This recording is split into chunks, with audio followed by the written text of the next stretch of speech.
What's going on? I am Nando. And I'm DJ.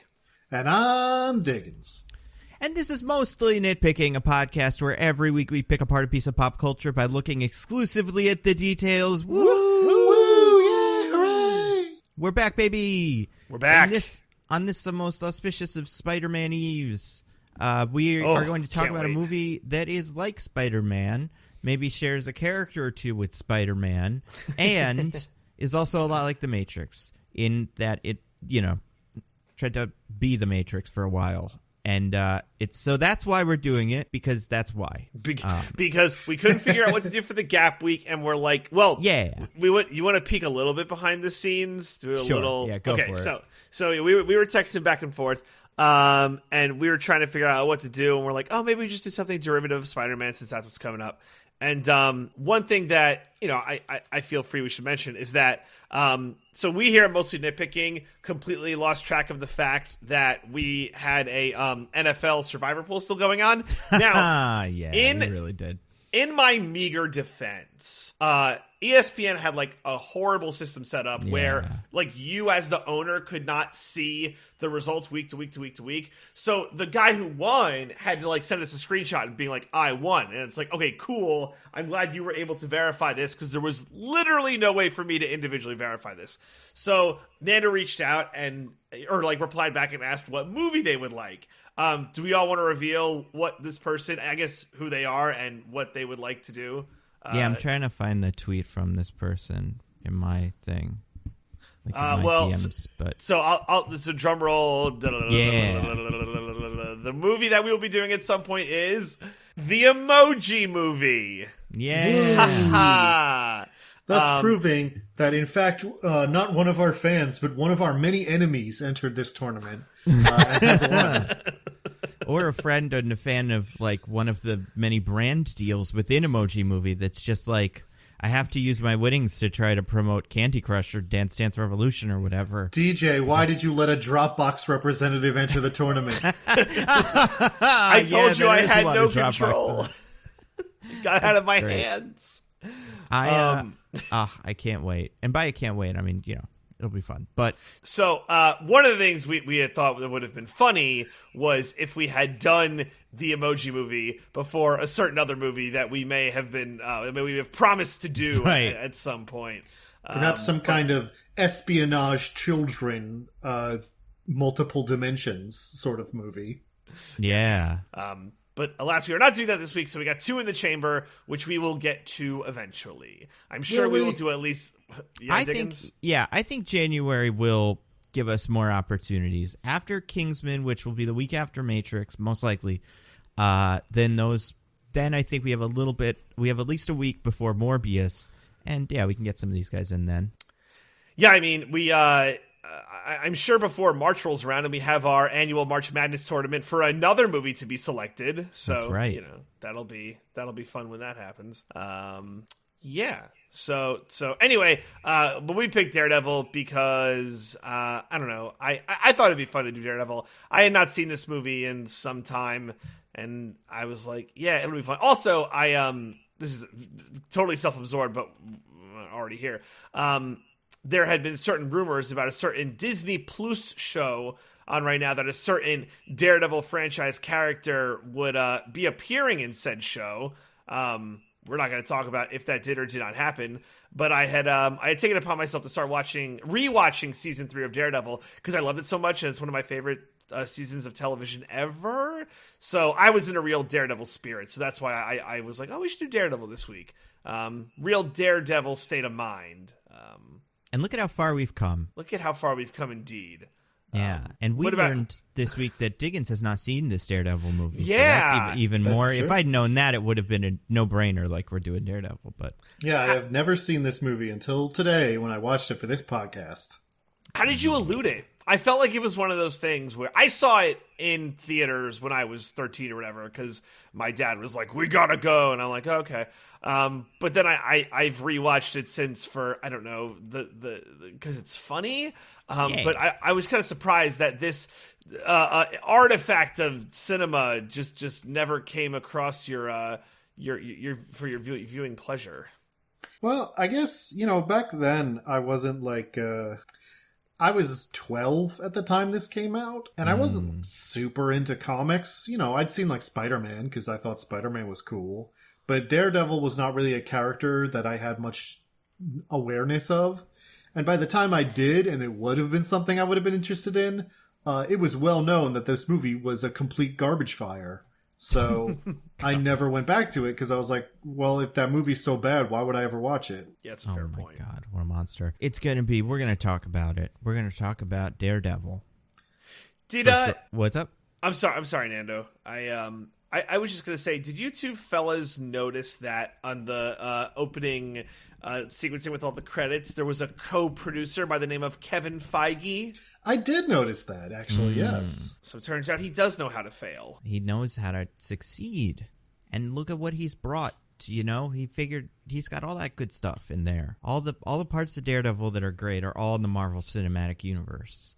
I think the exact opposite is true. All the parts of Daredevil that are bad can also be found in the MCU.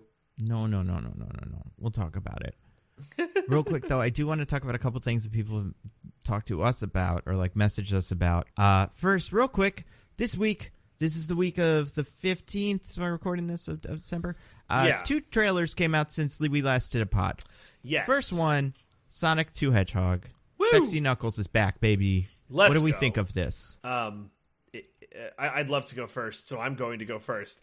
I think this movie's gonna be fucking awesome. I'm so excited. I think they get it. I think it's gonna be a riot. I think it's gonna be like legit good. They're releasing it in April, so I think the studio has some confidence opposed to the first one that released in February. I think this movie's gonna be legit good. The trailer has successfully fooled me if this movie is indeed trash. That's my take. I'm very excited. How about you, Diggins? You know me, the fighting freak Knuckles, and we're at Pumpkin Hill.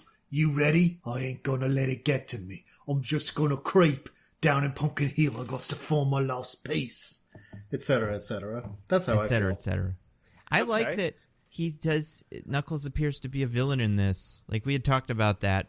Diggins had come up with, like, the thought that would have been a better post-credit scene is Dr. Robotnik finding Knuckles because of, That's Knuckles' first appearance in the Sonic series is in Sonic 3, where he has been tricked. We don't really find this out until Sonic and Knuckles, but he's been tricked by Dr. Robotnik, at the time, now Eggman, into believing that Sonic is a threat to the Master Emerald. And so he is teamed up with Eggman to fight Sonic. But at the end of Sonic and Knuckles is Eggman steals the Master Emerald, Knuckles realizes he was wrong, and they team up to fight him. So, like, that obviously you're going to change all the details, but that basic plot structure seems like the obvious way to do the first appearance of Knuckles in these movies. Yeah. So that's pretty cool. It is pretty cool. What do you think of Tails? Tails is played by some sort of actor that was like a voice actor person. I don't know if she is the actual voice actress for Tails that is currently in the video games. So they finally fucking did it. They finally did it. Only for Tails. Only Tails. Everyone else. Has to be a movie star. Sure, whatever. Yeah, I think for me it's just that, like, Chris Pratt shouldn't be any of them. I think Chris Pratt should have been Tails. He's such a bad piece of casting that it does make you go, like, actors should never do voice work.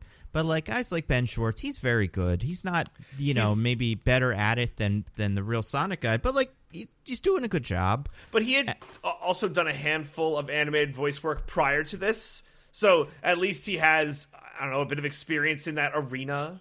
And so, then, there's that. Idris Elba is just interesting by fact that he is Idris Elba playing Knuckles the Hedgehog. So, like, as long as you either get someone who really knows what they're doing or someone that's not known for that but is pretty good at, like, the casting makes you go, like, there's something going on here. Like, they have a thought. Then that's pretty good. But, yeah, Chris Pratt just not good for that. Pretty excited for the press tour. I think that'll be a lot of fun. Better than this Spider-Man press tour. Ugh. It's been a bad Spider-Man press tour. I haven't even really checked in on it, but I found the interviews to be pretty uninspiring.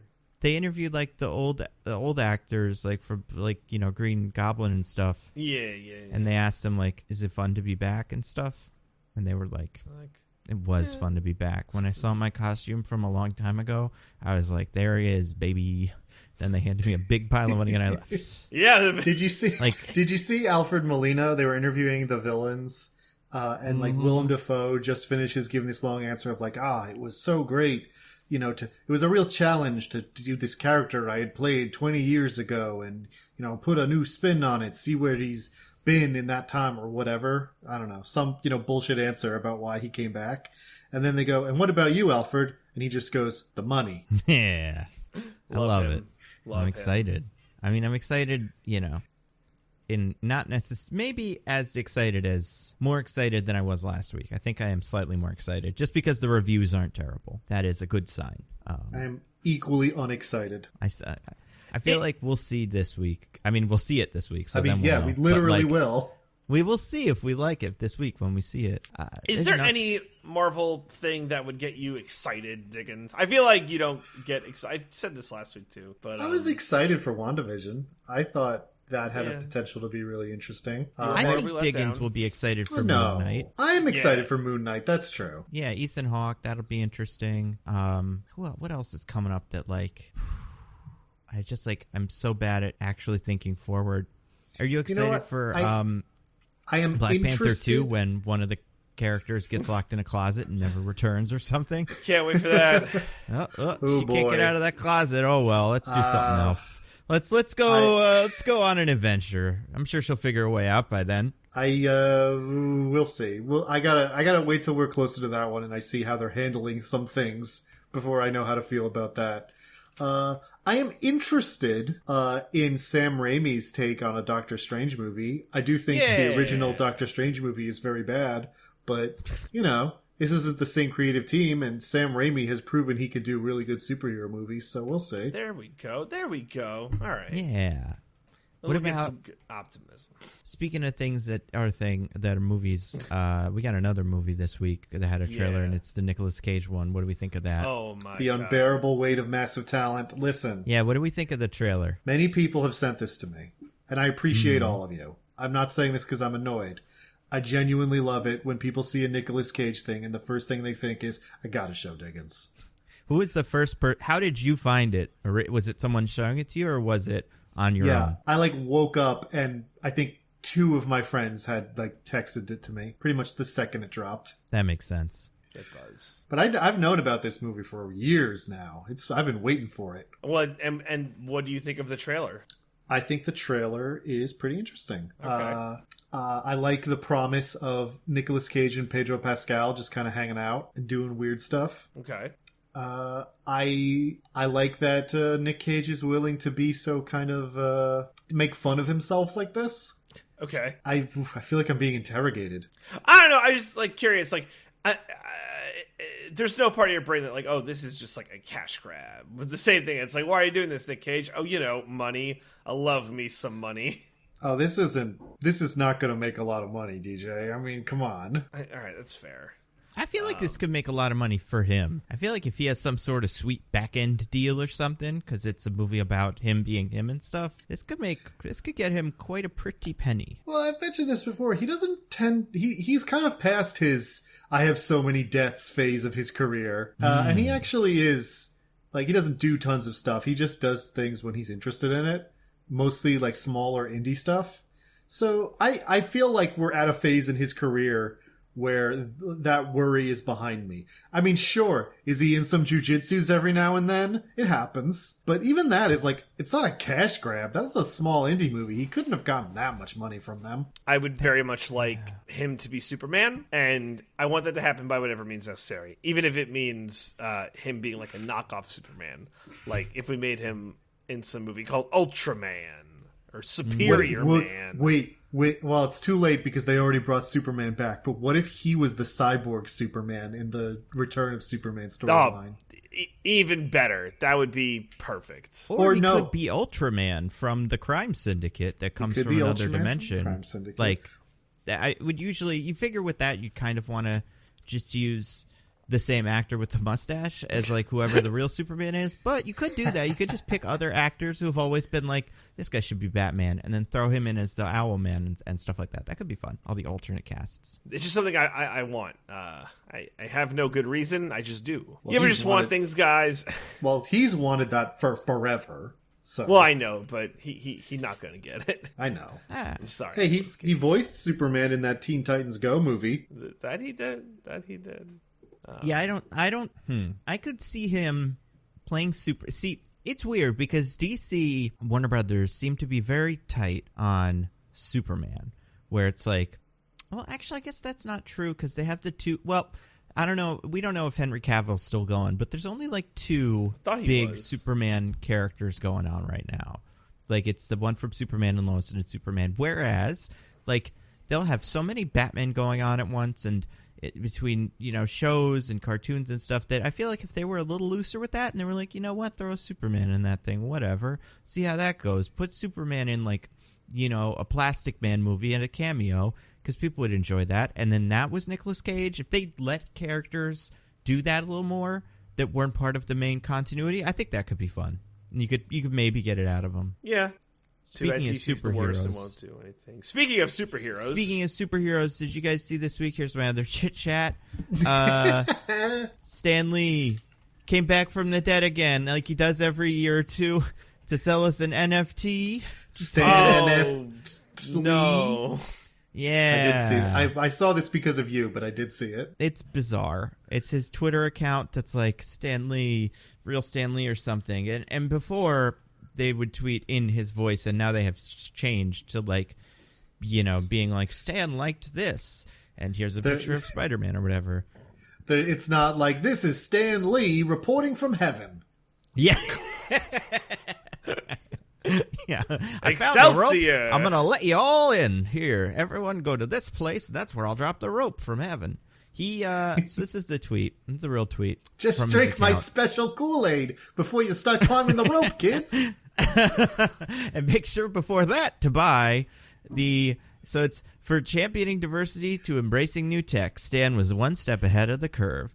To honor his innovative spirit, Stan's first Indian hero, Chakra the Invincible, debuts in his own NFT digital art collection from 7:30 p.m. whatever. So like, this can't be Stan Lee's first Indian hero. Yeah, is this like impossible. And if it's debuting in this NFT, where did they get it from? Heaven? These are very good questions. Because like, Chakra the Invincible is not a thing. No one, like, it's not like. Actually, it is. Oh, really? It is a animated superhero film in India based on a character created by Stan Lee. Oh shit! Well, there you go. So I guess he's just debuting on NFT form. Yes, this is NFT debut. Which, like, also, if this movie's successful, maybe not. Maybe there have been other Chakras. No one knows. There's no regulation on the NFT market. Anybody could have made one, but it doesn't seem like this is something. From what I understand. Yeah. And then today also Funko on their just done with air balloons for the Macy's Thanksgiving Day Parade is making a Funko of Bob Ross, the man who was like, "Hey, don't make Funkos of me." But it's not just a Funko; it's an NFT Funko. Oh no! This reality. Someone said somewhere in the internet, Funkos can't possibly be worse. And their CEO heard that and said, "Want to bet, motherfucker?" Yeah, it would only be better if it was like Bob Ross is there's so much written and so much he said about how much he didn't want his image to be used by the family that used his image to death, that owns his image and stuff, and like he's so against this. The only way this would be worse if it was like the NFT was of someone getting knocked in the face with a Funko Pop and then dying. If that happened to someone, like, I don't know, if that was how Ben Affleck died, there would be like a Funko NFT of him in Funko form getting hit in the head with a Funko Pop. That would be the only thing I could think of that's worse. Also, as of today, Ben Affleck is alive. They are going to make a Funko Pop out of someone who was murdered over Funko Pops. Oh, yeah, right? God. I mean, they do have, like, I think you can make your own. So all we need to do is figure out if anybody's been murdered after them, and And I feel like if you got murdered over Funko Pops, your family would be like, we're going to immortalize him the way he always loved to be as a Funko Pop. It's easy to make your own Funko Pop. Just look up any CSI or Law and Order character, find one of your gender and hair color, and buy that one, and proof it's you. And look, you have a gun and a badge. That's even better. And I mean, there's some really weird Funko Pops, but this is the weirdest one. It's pretty good. Cool. I mean, horrifying, but whatever. Yeah, I mean, would you like to... you can purchase it directly from their websites. Oh, great. I was worried I would have to, go to crypto.com to buy this NFT. Not yet, as far as I know. But, I mean, maybe that's useful for it. I'm not sure. But, yeah, so that's the thing that's happening. Isn't that fun? Who do you think is next? Who's the next person who will be disgraced by their estate or something doing an NFT without their knowledge? Prince? Yeah, I was thinking about that. Or Bowie. Prince is a good one. Yeah. I don't know. Bowie's son is not, at the very least, is not really into that kind of thing. That's true. Maybe, Prince is such a good answer, but I'm trying to think if there's any other big famous person who died. Queen Elizabeth II. Oh, that'd be awesome. It's coming any day now. What about Princess Diana? They made an official Princess Diana God, NFT of course. Yet? Yeah, minted by the Queen, like signed by Queen Elizabeth, and she signs every single one. They do have that musical. It's the perfect time in the zeitgeist. And there's the musical, there's the Kristen Stewart movie. It's the perfect time for the Princess Diana NFT. It's closing. Did you hear? End of this week, too, I think. Yeah. It's really soon. Didn't you say it was really bad? It is. And anyone can watch it on Netflix. Like, you could see for yourself how bad it is on Netflix. So, judge for yourself, I guess. Yeah, I mean, listen, there's worse movie. I feel like there's worse plays. So I heard someone discussing what they described as like what was it? Like the pool of, it was like the mediocre valley, right? It's like the uncanny valley where it's like something can either be so bad it's really entertaining or so good it's entertaining. It's that middle stuff that I don't care for. And this like seems like it's on that so bad line where people are having fun with it. So like this could tour and be a real big hit, maybe. Who knows? Maybe, yeah. Maybe we'll all be at this next year. Like, we'll all be going to see it. That would be so great. Like Spider-Man Turn Off the Dark. Yeah. Yeah, except that's the thing. Like, Spider-Man Turn Off the Dark. I don't know too much about the Diana musical, but, like, a lot of the musicals like that I like, not because I never saw Spider-Man, but, like, Rocky and Groundhog Day 2 I really like, could never tour because they're just too complicated set-wise. I would imagine the Diana musical could be, like, scaled down and it could go town to town, and that would be terrific. I agree with that assessment. Yeah. But you guys, speaking of things that are on Netflix currently and you cannot see them in their original form nearly as easily, do you guys want to talk about 2003's Daredevil? Yes, it's on Netflix. Well, the Daredevil a series. version of Daredevil. You can see the character of Daredevil in that form. I was like, did I make seeing this movie way more complicated than I need to do? No, it's a pain in the ass, too, because, like, I'm assuming Disney owns this guy, right? Like, this movie... They must. Wait, no, I guess this was one of the Fox ones. Yeah. But they own Fox, So they would have the rights to this. I don't know if it's just that they don't want to put it up. I can't imagine why. To them.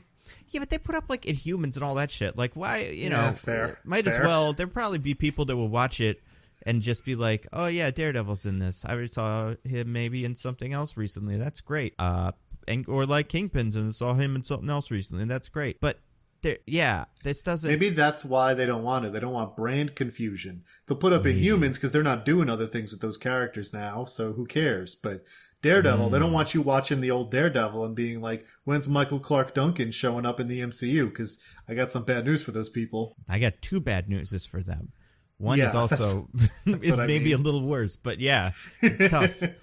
It's a weird one, this one. Yeah, because like I wonder if you can watch the Fantastic Four movies on Disney Plus right now. Probably not then. I don't think so. Gonna look right now. The X-Men movies, I'm pretty sure you can. Yes. There's except X-Men for material Logan. out I don't there. think you can watch Logan. Yeah. Except maybe you could watch one, but with all the cursing gone and all the blood gone. It's like 2 minutes long. No. Yeah. It's just... You can watch Fantastic, but you cannot watch the other Fantastic Four movies on Disney Plus. That's the even worst worse. option. Yeah. What the fuck? At least with the old one, people be like, well, he's in Captain America, so this isn't the same thing anymore. Yeah. And they're all God. probably older enough that it's, and Julia McCullough, who whatever that guy's name is. What's his name? Is that his name? Which guy? The guy who plays Doctor Doom in those ones. I don't know. I don't know. But whatever it is, people would, I think, have a little bit more clarity. But with this, it's like, those actors are all kind of going. They're around the same age they are now. So, like, yeah, they should definitely take that off. Plus, like, who's watching it? I just, I don't know. I don't see those people existing. I've still never seen that movie. So if to me, it still never came out. Man, we gotta.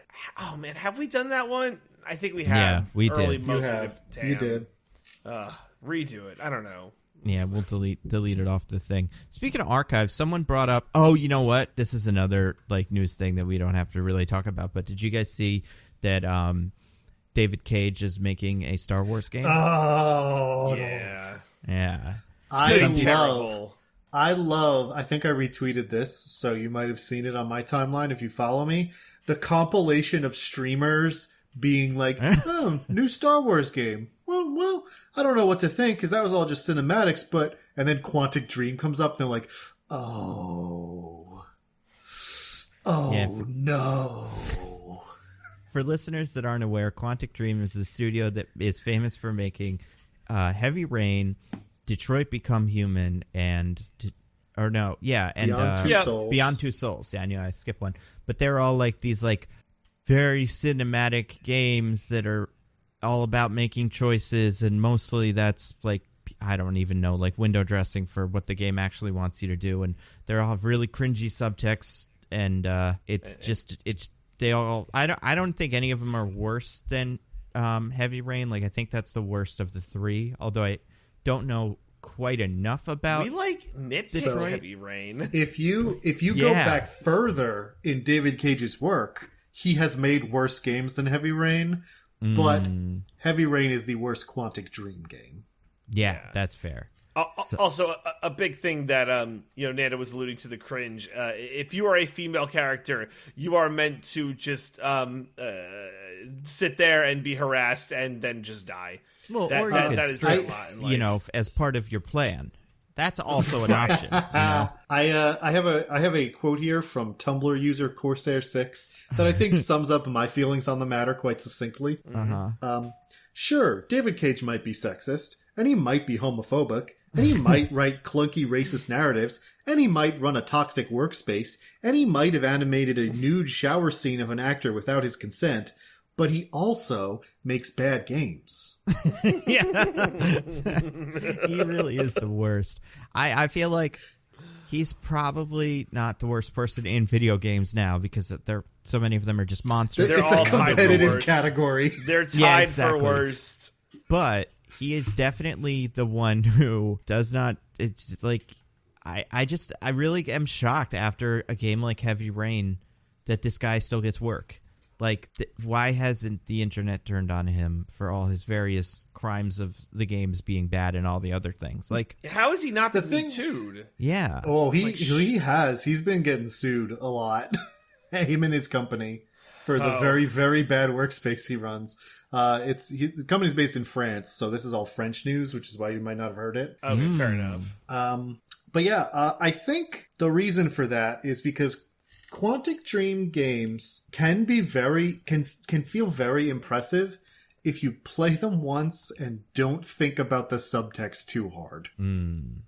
Because That's fair. then you can be really impressed by the possibility. Because there are genuinely, I will say, a lot of choice games, like the Telltale games, are all about wow, you can affect the narrative. There's so much different ways things can turn out. And a lot of those games, it's not really true. Yeah. David Cage games do tend to have a fair amount of it you can change based on your choices, but the reasons and the actual plots are usually very stupid and bad.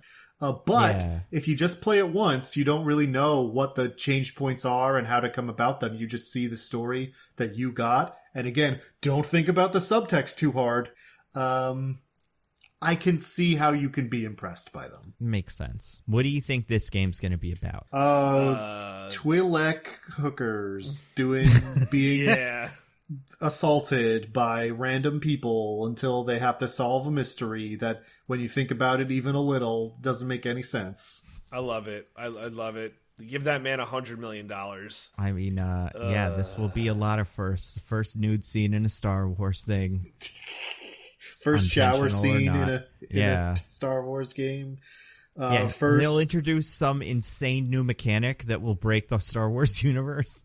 It'll be like time travel or some shit, or ghosts, and it'll be like just a small part of the narrative, like in Heavy Rain, and then it'll be like, well, I don't know. It's just in there now. Deal with it, George. hey, it's not George's problem anymore. That's true. Deal with it, midichlorians Kathleen. Yeah, right. It turns out midichlorians are like racist or something. That's going to be how it turns out. Like you Yeah, can but in the drink 'em David or Cage something. game, the fact that the midichlorians are racist is good. There's a reason. Yeah. Ugh, I can't wait. You were chosen. Yeah, I'm very excited about that, and I did want to bring that up because a couple people were like, you should nitpick David Cage games on the podcast, and I was like, I'm pretty sure we did. We did Heavy Rain. And I You went guys back did and Heavy listened to Rain. the episode, and it's great. Everyone should listen to it. It's very funny. When is Omicron the Nomad Soul? Oh, man. Topical. Yeah, I see. With Heavy Rain, I had already watched someone play it before I did it, so it was like, it's such a time commitment to watch a whole video game. You got to watch on like 1.5 speed or something. Yeah. But then I wouldn't get the cinema. The thing of it is, Omicron is his first, I think it's his first game, and it's so astoundingly bad that I legitimately don't think I could finish it if I tried. all. Oh, man. What did you say it was called? Omicron with a K, not a C, the Nomad Soul. Okay. What a dumb name. See how hard it is to get your hands on. I think it's on Steam. It's easy to get. It's just nice. very bad. Yeah. Well, maybe soon. Maybe sometime soon. Because, yeah, I'm fascinated. But, guys, speaking of...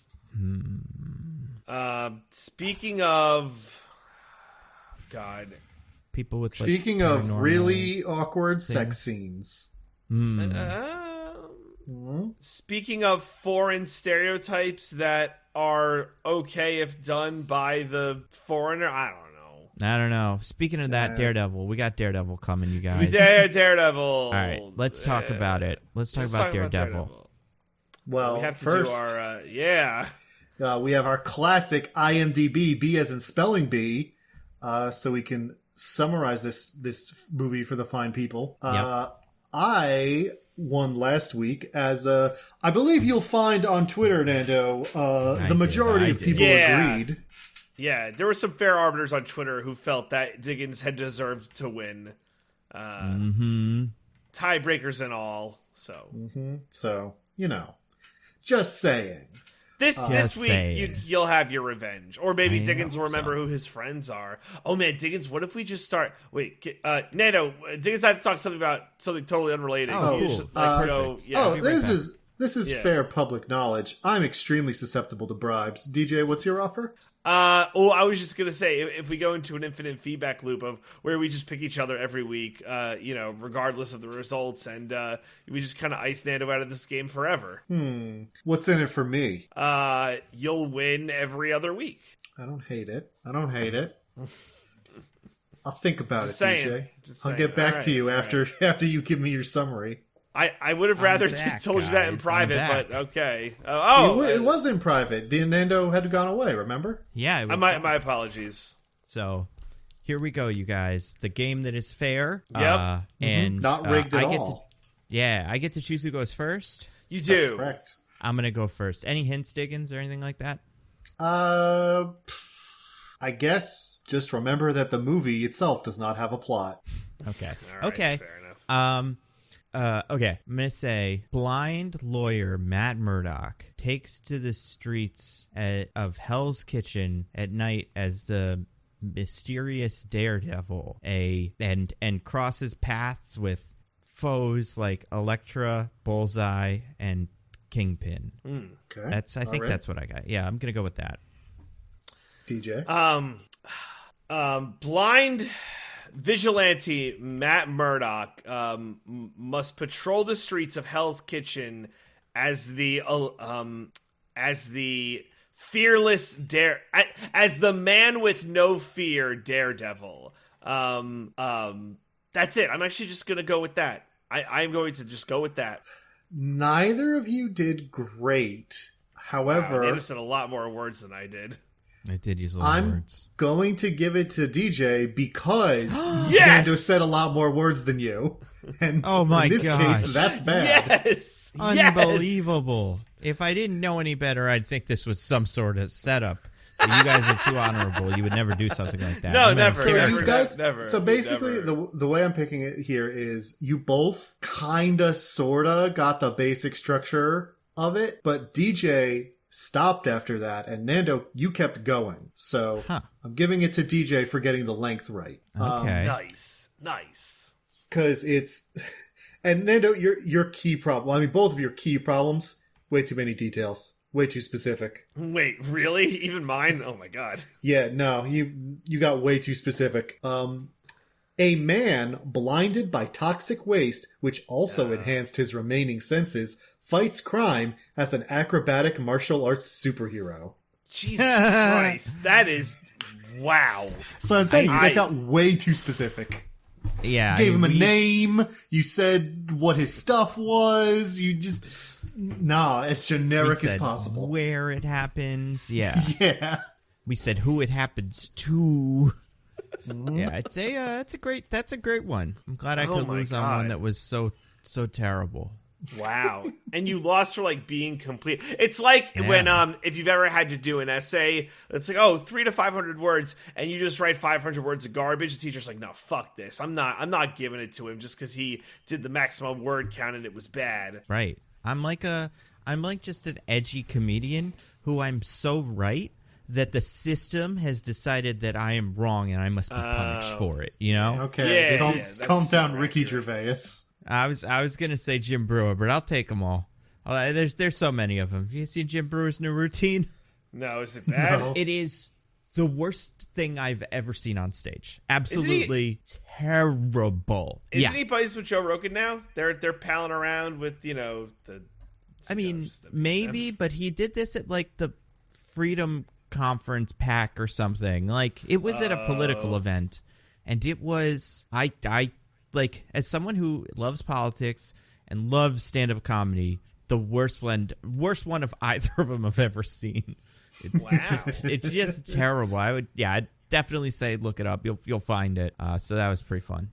Anyway, way to go, DJ. I will concede. Diggins, you made a great point. and Diggins, don't worry, I never forget. You're like an elephant, DJ. Yep, never forget. And Nando, this is not related to when you had to leave. We were talking about something totally different. So. Not at all. Yeah. Yeah, DJ was just telling me about, that thing we were talking about? He was just telling me I was totally right about it. Yeah.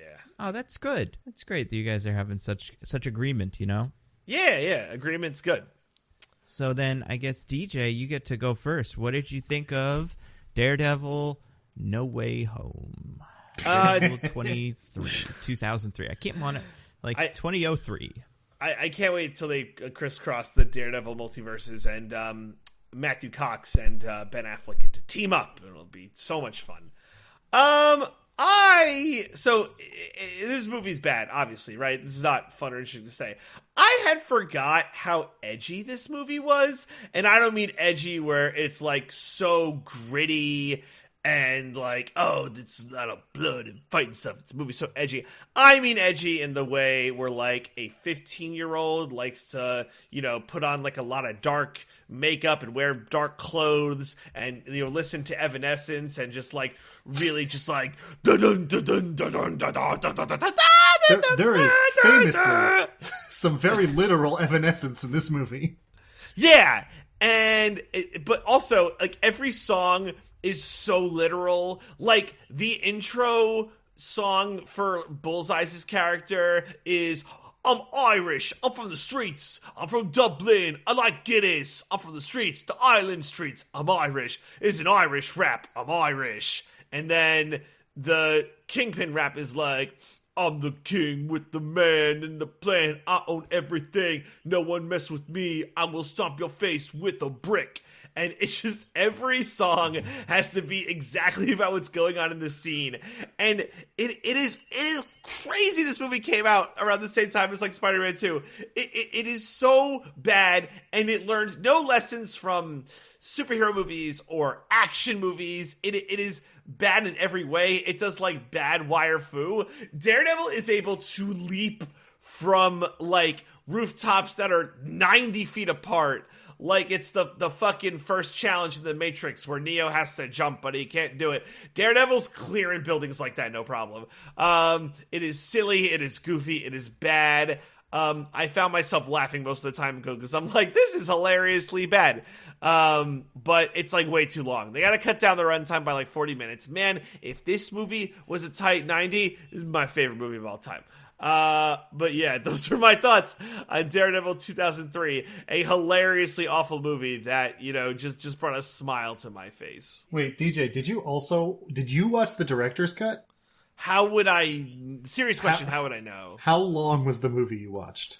It's like 2 hours, 18 minutes. You did watch the director's cut. I watched the theatrical cut, which is 1 hour and 44 minutes. Oh, God. Well... And I was like, cut more of this movie? I mean, there's already nothing happens. So, like, does the scene... Oh, my God. Does that scene with... You guys don't get to see the scene with Bullseye in the bar? That's in there. Oh, all that stuff from the extended one, it's mostly just what's-his-name. Like, it's mostly Coolio stuff. Oh, no, although there is some Joey Pants that doesn't make it into the final cut, but all the Coolio trial, that is just not in the original film. I was going to say, because it matters so little. Like, this trial does not matter. It's not really related to what's going on. I don't even know what you're talking about. I don't think that's in the final cut at all.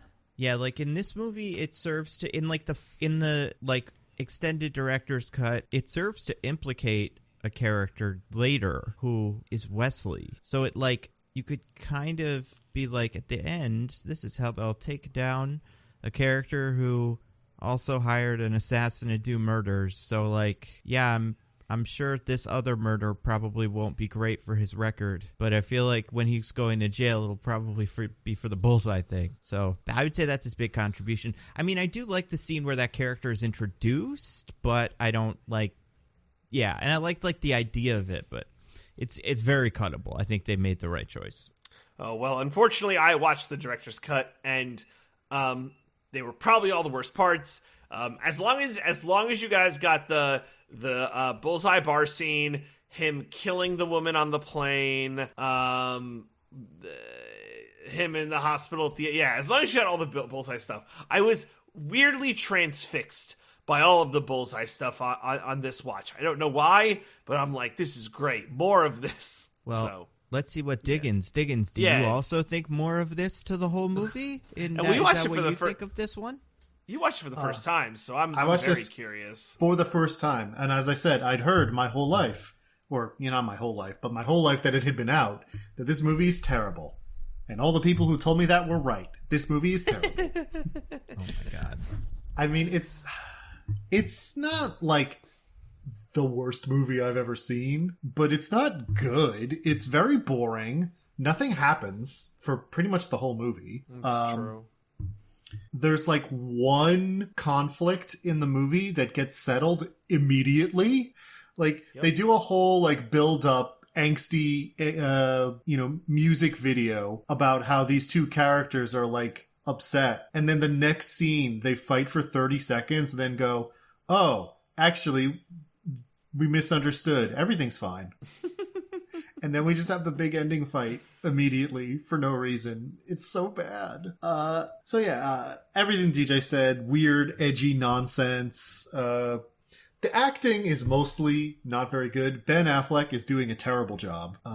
He's so flat, which I think is a choice. I think is something he's like doing to be kind of like, painful, wounded sort of character, you know, like your Dark Knight Bruce Wayne's maybe, but he's just not very good at it.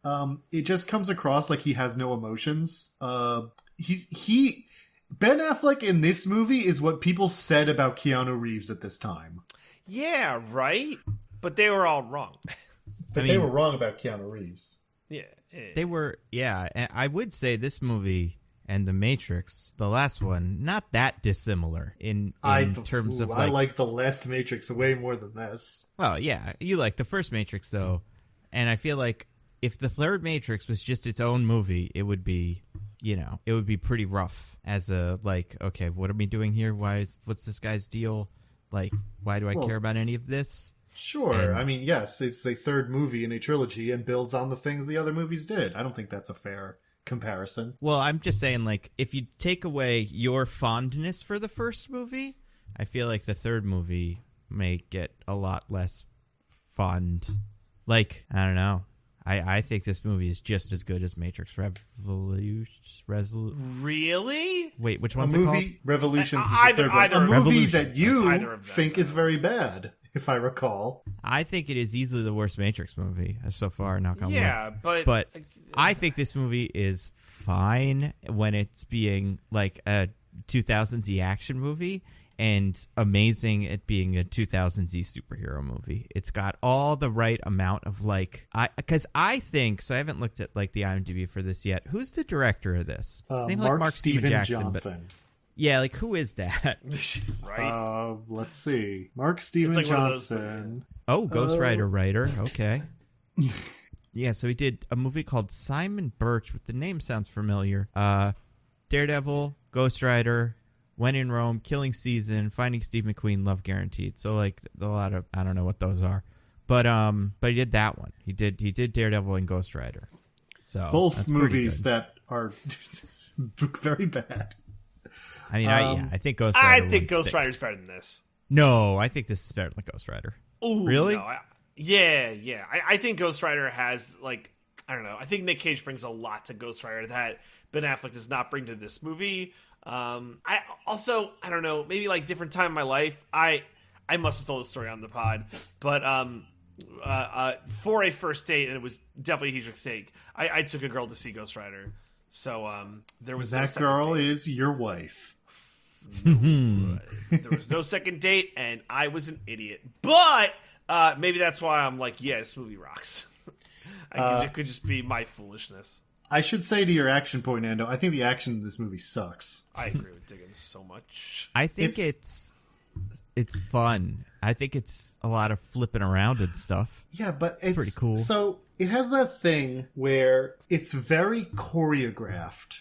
To the degree where it's like more like they're dancing than they're fighting, which can be fine. It can be totally fine. But the problem for me is like Ben Affleck and Jennifer Garner or their stunt doubles, whoever is in any particular moment. I just don't, it doesn't feel like they're that good at it. I can see them hitting their marks, being like, okay, we go to this position. Then next we go to this position with like beats in between each one where I know they're being like, okay, then we do this. Okay, then we do this. And it feels so rehearsed in a way that like good action scenes don't. So like the choreography on a technical level is not bad. I just feel like the performance of it is kind of, it's not terrible, but it's just like, it has this kind of lack of energy and professionalism to it that makes me just think about how much it's choreographed and not about being like, oh, it's cool that they're doing flips. The flips are pretty cool, especially that one in that scene where they're flipping around and fighting in the middle of the jungle gym or whatever. Oh yeah, that scene was also so stupid that it was hard for me to like the action.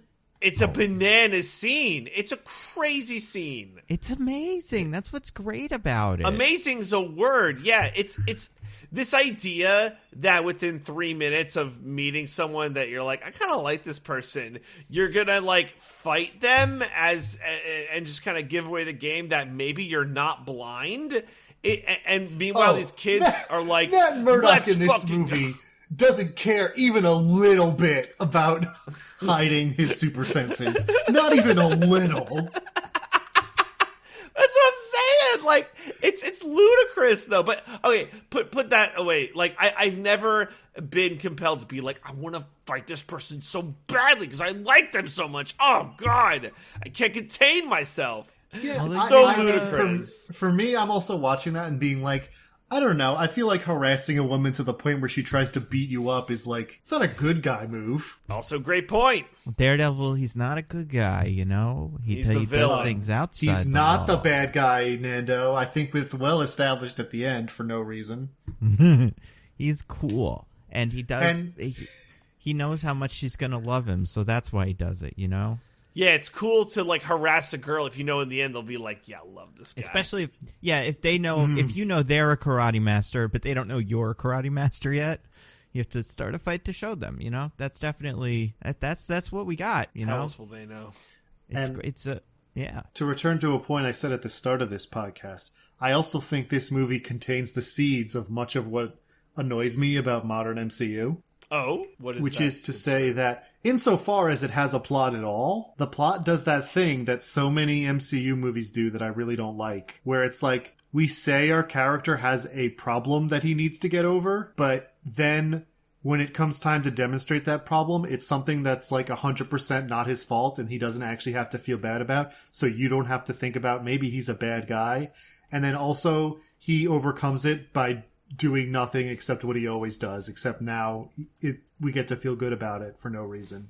See, I think there's a little bit more to it than you're giving it credit for in terms of like what his arc is in this movie and where problems come from and stuff like that. But I think there's the idea of an arc, but I'm saying like the execution of it is very much like problems that aren't his fault that he solves with the same methods, except now they're good, according to the narrative. Yeah, I mean, it's like how, it's okay that he knows if he could like spy on a person's lying with his heart because it's a means to a better end. Diggins, have you seen the Netflix Daredevil series? I watched the first season. Also, didn't really like that. It's better than maybe this. You just hate people that are blind. Maybe that's what we're seeing the roots of, you know? So Diggins, I will say, if you watch seasons 2 and 3, I think they really grapple with that more, especially in season 3. And the reason why I think your point's really good is that the juxtaposition, and it's like impossible to compare a 3-season show to this movie, but that theme alone where Daredevil kind of has to... the audience is at least shown the after effects of Matt Murdock's bad actions as like the lawyer and also Daredevil are more prevalent in the show to where, it's not enough for Matt to say, oh no, what I'm doing is totally on the up and up. I have to grapple with my demons, and you get to see a little bit more of it in the show. I think even season 1 was better about that than this movie is, which again, I didn't really care for season 1 of that show, but it was definitely better than this movie. There's no argument for me on that point. Watch seasons 2 and 3. They're amazing. I won't say season 2 is amazing. Season 3 of Daredevil is one of my favorite seasons of television. I think it's basically perfect. The first half of season 2 is very good. Like, I think that's... Oh, yeah, sure. Yeah, it's the stuff with Elektra doesn't quite work in that season, but only because I think Elektra works in that. It's the ninjas that I think really muddle what's fun about Daredevil in that, but all the Punisher stuff is terrific. Once you bring the hand into it, it's like, too much. It's it's a mess.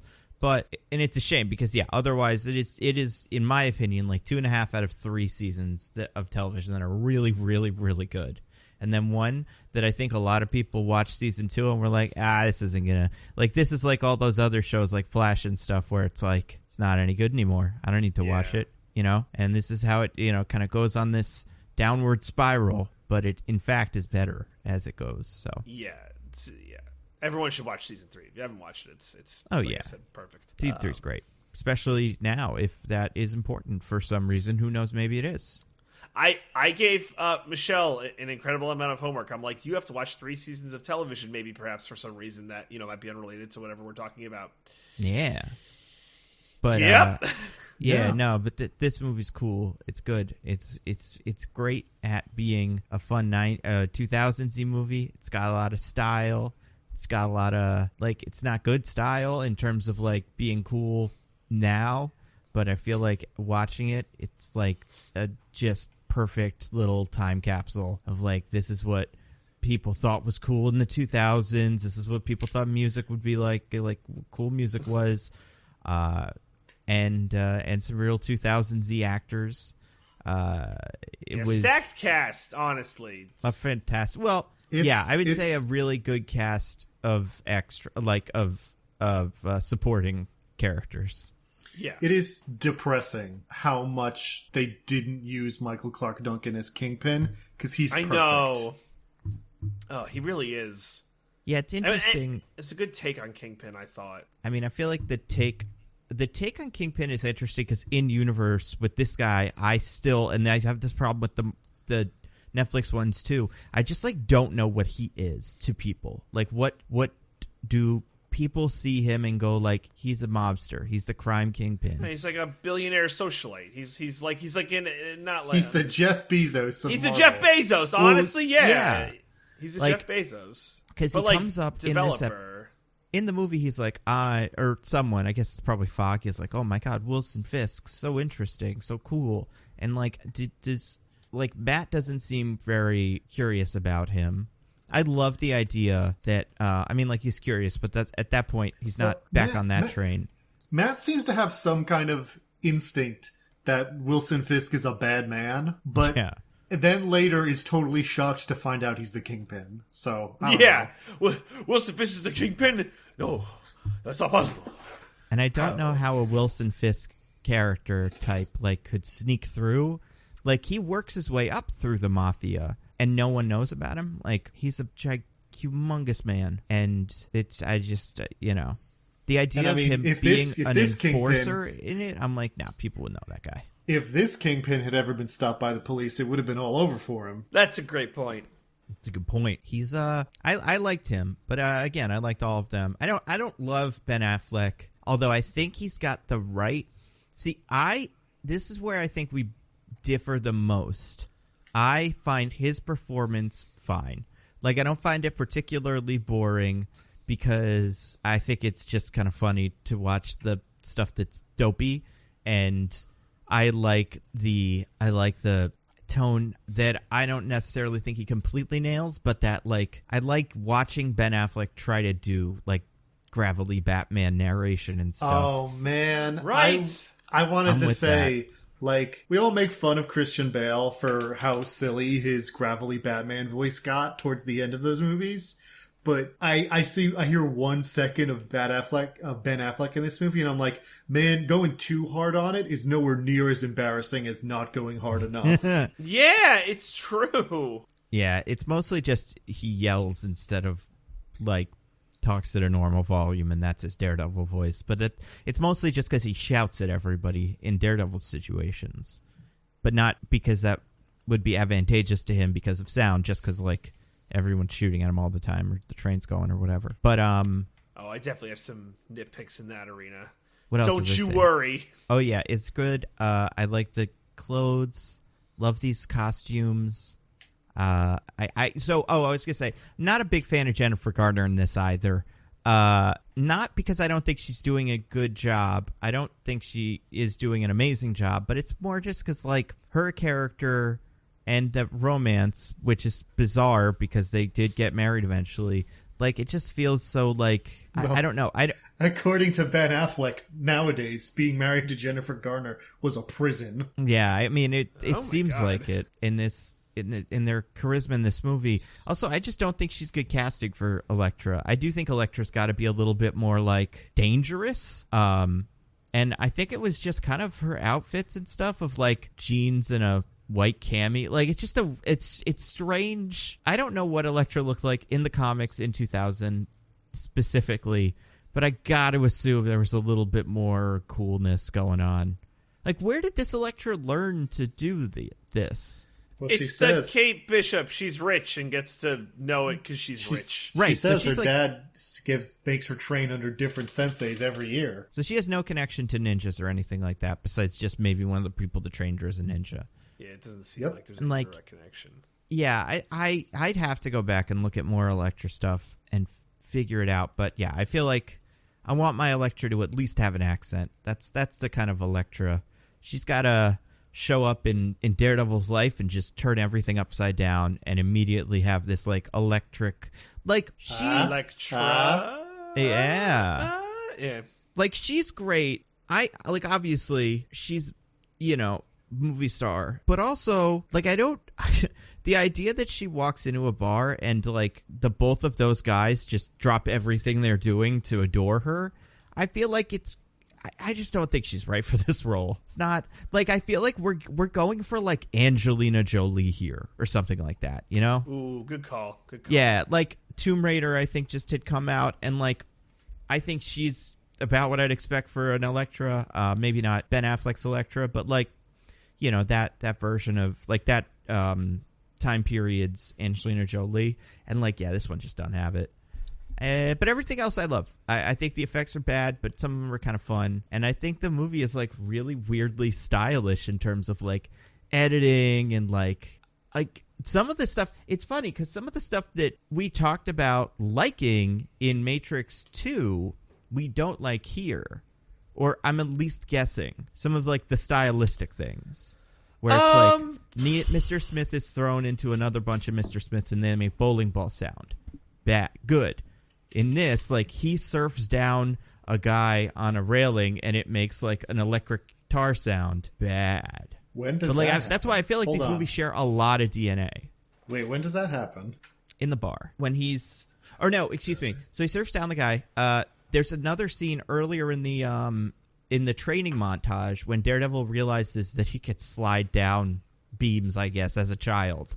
And there's this like, wow, kind of like electric guitar. So it's got to be like 20 minutes into the movie or something like that. When he's a kid, yeah, it is literally like the first 20 minutes of the movie. I mean, I think that's part of the problem here. It's like, yeah, like I like that kind of thing, but it's in a 20-minute prologue about him being a kid that mostly sucks. So like it doesn't save the movie for me. I also, Nando, if I may, I think the biggest difference is that I will accept your point that there is a lot of Matrix DNA in this movie. What I think stylistically from that perspective, I think there's a couple big differences. One, I think the score of The Matrix matches like the grandness of the movie and what they're trying to put forward, whereas the score in this movie is pretty dog shit.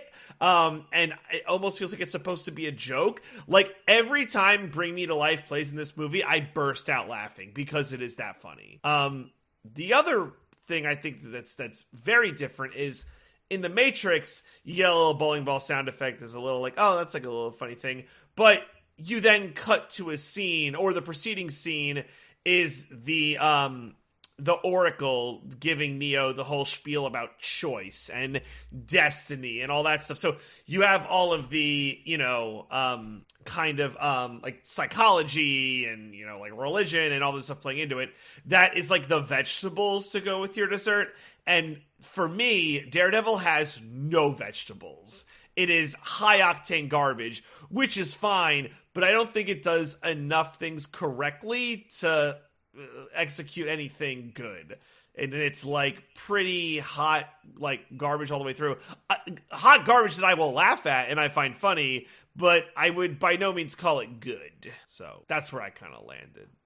Stuff. Yeah, it's tough because like I do feel like a lot of how much anyone's going to enjoy this movie depends on how much you can sink your teeth into this like garbagey 2000s like stuff like the soundtrack, for instance. Like I think I loved the soundtrack. Every new song, as I heard it today, was such a treat because it was just this very strange, specific time, like kind of aesthetic for a movie of its time. So I didn't mind that one bit. I feel like that I think was maybe enough to get me over the line with parts of it. Although I also just feel like a lot of the performances are pretty fun, and some of the details are pretty fun in the actual story, like how he makes a big D on the floor and fire and gas and stuff, like shit like that. I love all that. I think precisely 2 of the performances are fun. I think Joey Pants is fun. I love Joey Pants. I mean, maybe I just don't get enough of him for it to really matter to me that Joey Pants is doing this. But yeah, I didn't like dislike him. He was fine, other than the bald hat earring combo looks horrible. Yeah, not great. Complete nightmare look for him. Joey Pants should not replicate that. But yeah, I mean, he doesn't really do anything in the movie, so I didn't really have the space for his performance to really wow me. What about who was the other one that's not any of those other 2? There was somebody else I just had on the tip of my tongue. Oh, Joe Quesada or whatever, the skeevy guy who's on trial. Like, I think most of the actors were going pretty big with it, and I enjoyed that. Is it totally fine? I'm the skeevy first 5 minutes of the movie villain, but again, nothing that will stick out in my mind. It's good. I'll even give it that guy. He's doing a good job. But what about Jon Favreau? You didn't like him? Yeah, Jon Favreau. Jon Favreau's pretty good. I'll give you that one. Yeah. So I feel like everybody for me, but Ben Affleck and Jennifer Garner, although I didn't mind Ben Affleck. So really it's like half Ben Affleck and then full Jennifer Garner. Although there was some, I feel what it is like. I feel the opposite. I feel like Ben Affleck is not working for me at all. And Jennifer Garner mostly doesn't work, but I appreciate her a little more. I'm going to give Jennifer Garner about half as well. I think he half works and she half works. I think the half of her that works for me is when she's trying to be a cool superhero and I don't know, just the aesthetic of that character is pretty insane. And pretty much the second half of the movie Elektra I really like. First half of the movie Elektra, when it's just a romance, I find pretty boring. But that's way more than half the movie, Nando. The plot doesn't even happen until the 1 hour mark. And that's in the theatrical cut. Yeah. Yeah, I mean... Imagine my surprise. I'm trying to think. I feel like plot-wise, so the plot of the beginning is what? Is nothing. The plot is nothing. Yeah, there is no plot. It is set pieces, and it doesn't even know where to go. It's like, did you hear about there's a Daredevil running around? It's weird. It's like the residents of Hell's Kitchen are hearing about Daredevil for the first time while simultaneously being super aware that Daredevil's been around forever. Well, it seems he's been Daredeviling for a little while now, which actually I credit the movie. Well, I give them the credit for having the main part of the movie taking place when he's been Daredevil for a while. We don't have to do the whole origin thing or whatever. We're just jumping right in. And then I take that credit away immediately because then it spends 20 minutes describing his origin anyway. I know, right? We are efficient and inefficient at the exact same time. It's quite frustrating. Yeah, I wonder...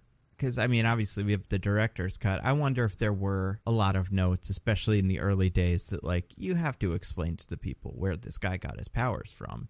And otherwise, people just won't get it. I mean, I guess emotionally, the heart of that character exists in a pretty specific space. The same way, a Spider-Man story at some point should address Uncle Ben, or, you would expect it to. Where here it's him and the dad and all that stuff and the boxing, and it's pretty specific origin story, and it just does take a while to kind of move through the motions of, because there's so many things that have to be established. But you don't need it. I think you could establish a couple of things and move on. I mean, maybe I'm remembering it wrong, but I feel the show starts somewhat similarly. It's kind of his beginning as a crime fighter, but he's still been doing it for a little bit, and we kind of in flashback go through his backstory, and it's much more well integrated into the story than 20-minute flashback at the start of the movie that is bad. Oh yeah, I mean, I feel like the same information is definitely in both both versions of it, and I just can't remember. I don't know. I guess I like the parts where he's learning his powers, and the part where his dad's an enforcer for the mob. I found that all very, very fun. I liked when he got blinded. That was fun. Wasn't that fun? I'm sad the Ninja Turtles weren't there. Yeah. they should have been in it. They could have been there.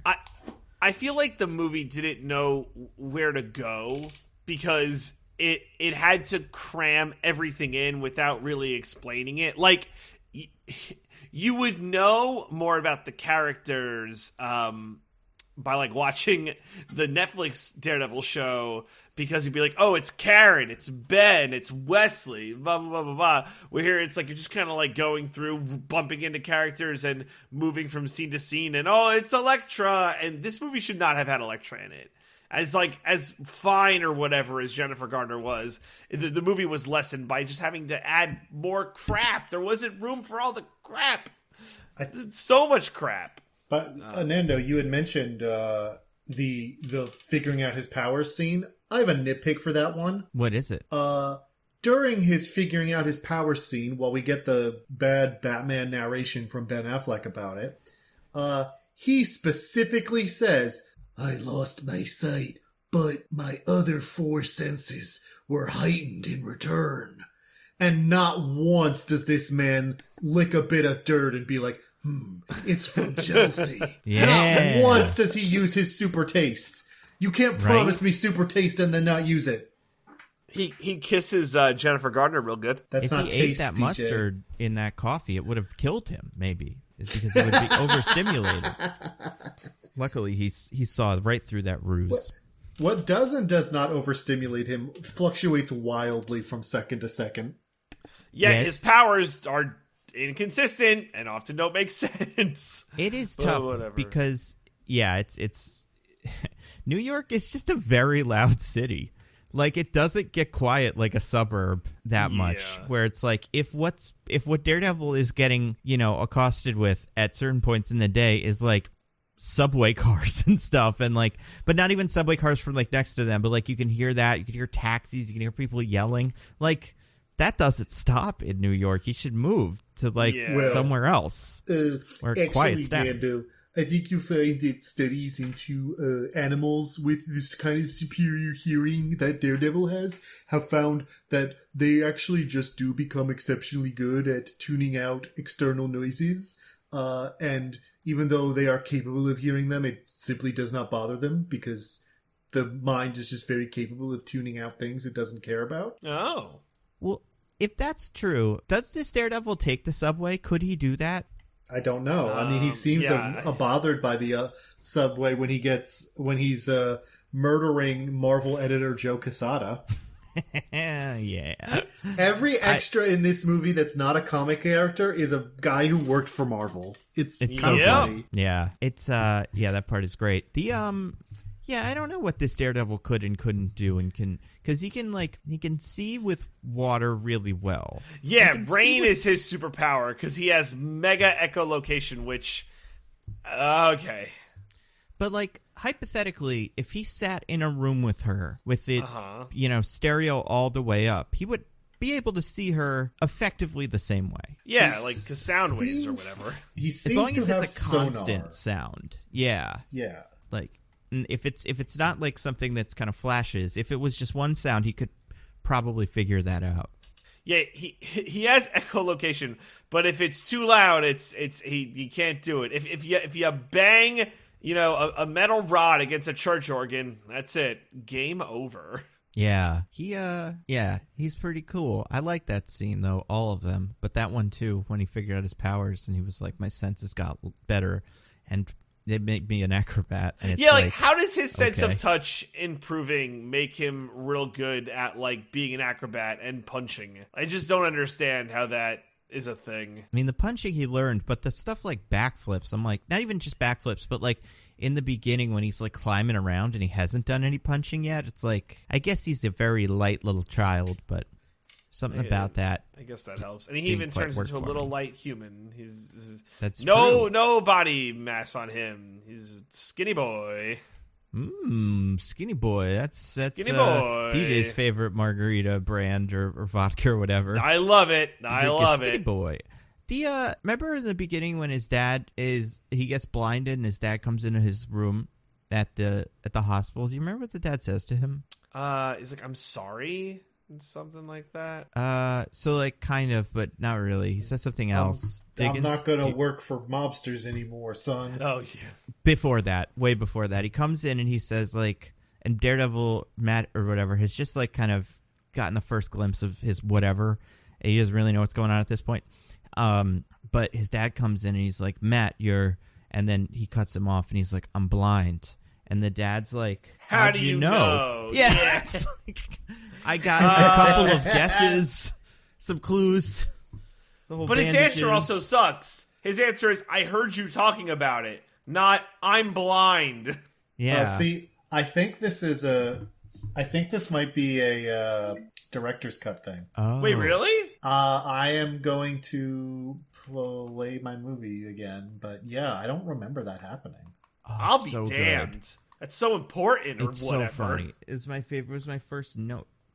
My notes. My first note was super taste because I didn't get it. How cool was it in this movie that he started off in the end of the movie, but then it didn't really do that too much? Yeah, it was an extraction moment, if anything. Yeah, fucking right? hate those. We got to get rid of those. We did a real big extraction. I wish it ended like Extraction. That would have been so fun. Yeah, just he falls into the river in India too, and like rescues Chris Hemsworth. Yeah, but now he's alive because we got to make Extraction 2. Exactly. So he's Hashtag alive Rick lives. Elektra? Yeah. That's true because that is what Elektra does. You know what? It is Yeah. Extraction if Daredevil is the kid and Elektra is Chris Hemsworth. Then it's Extraction. Yeah. Because it's bananas how, like, because they made an Elektra movie because she didn't die. Well, yeah, she died, but then like don't worry with about with the aid of magic and like because the Elektra movie way more than this one got really like got into the ninja-y mysticism. They put her in the and stuff. Lazarus pit. It's all good. Yeah, basically everybody had superpowers.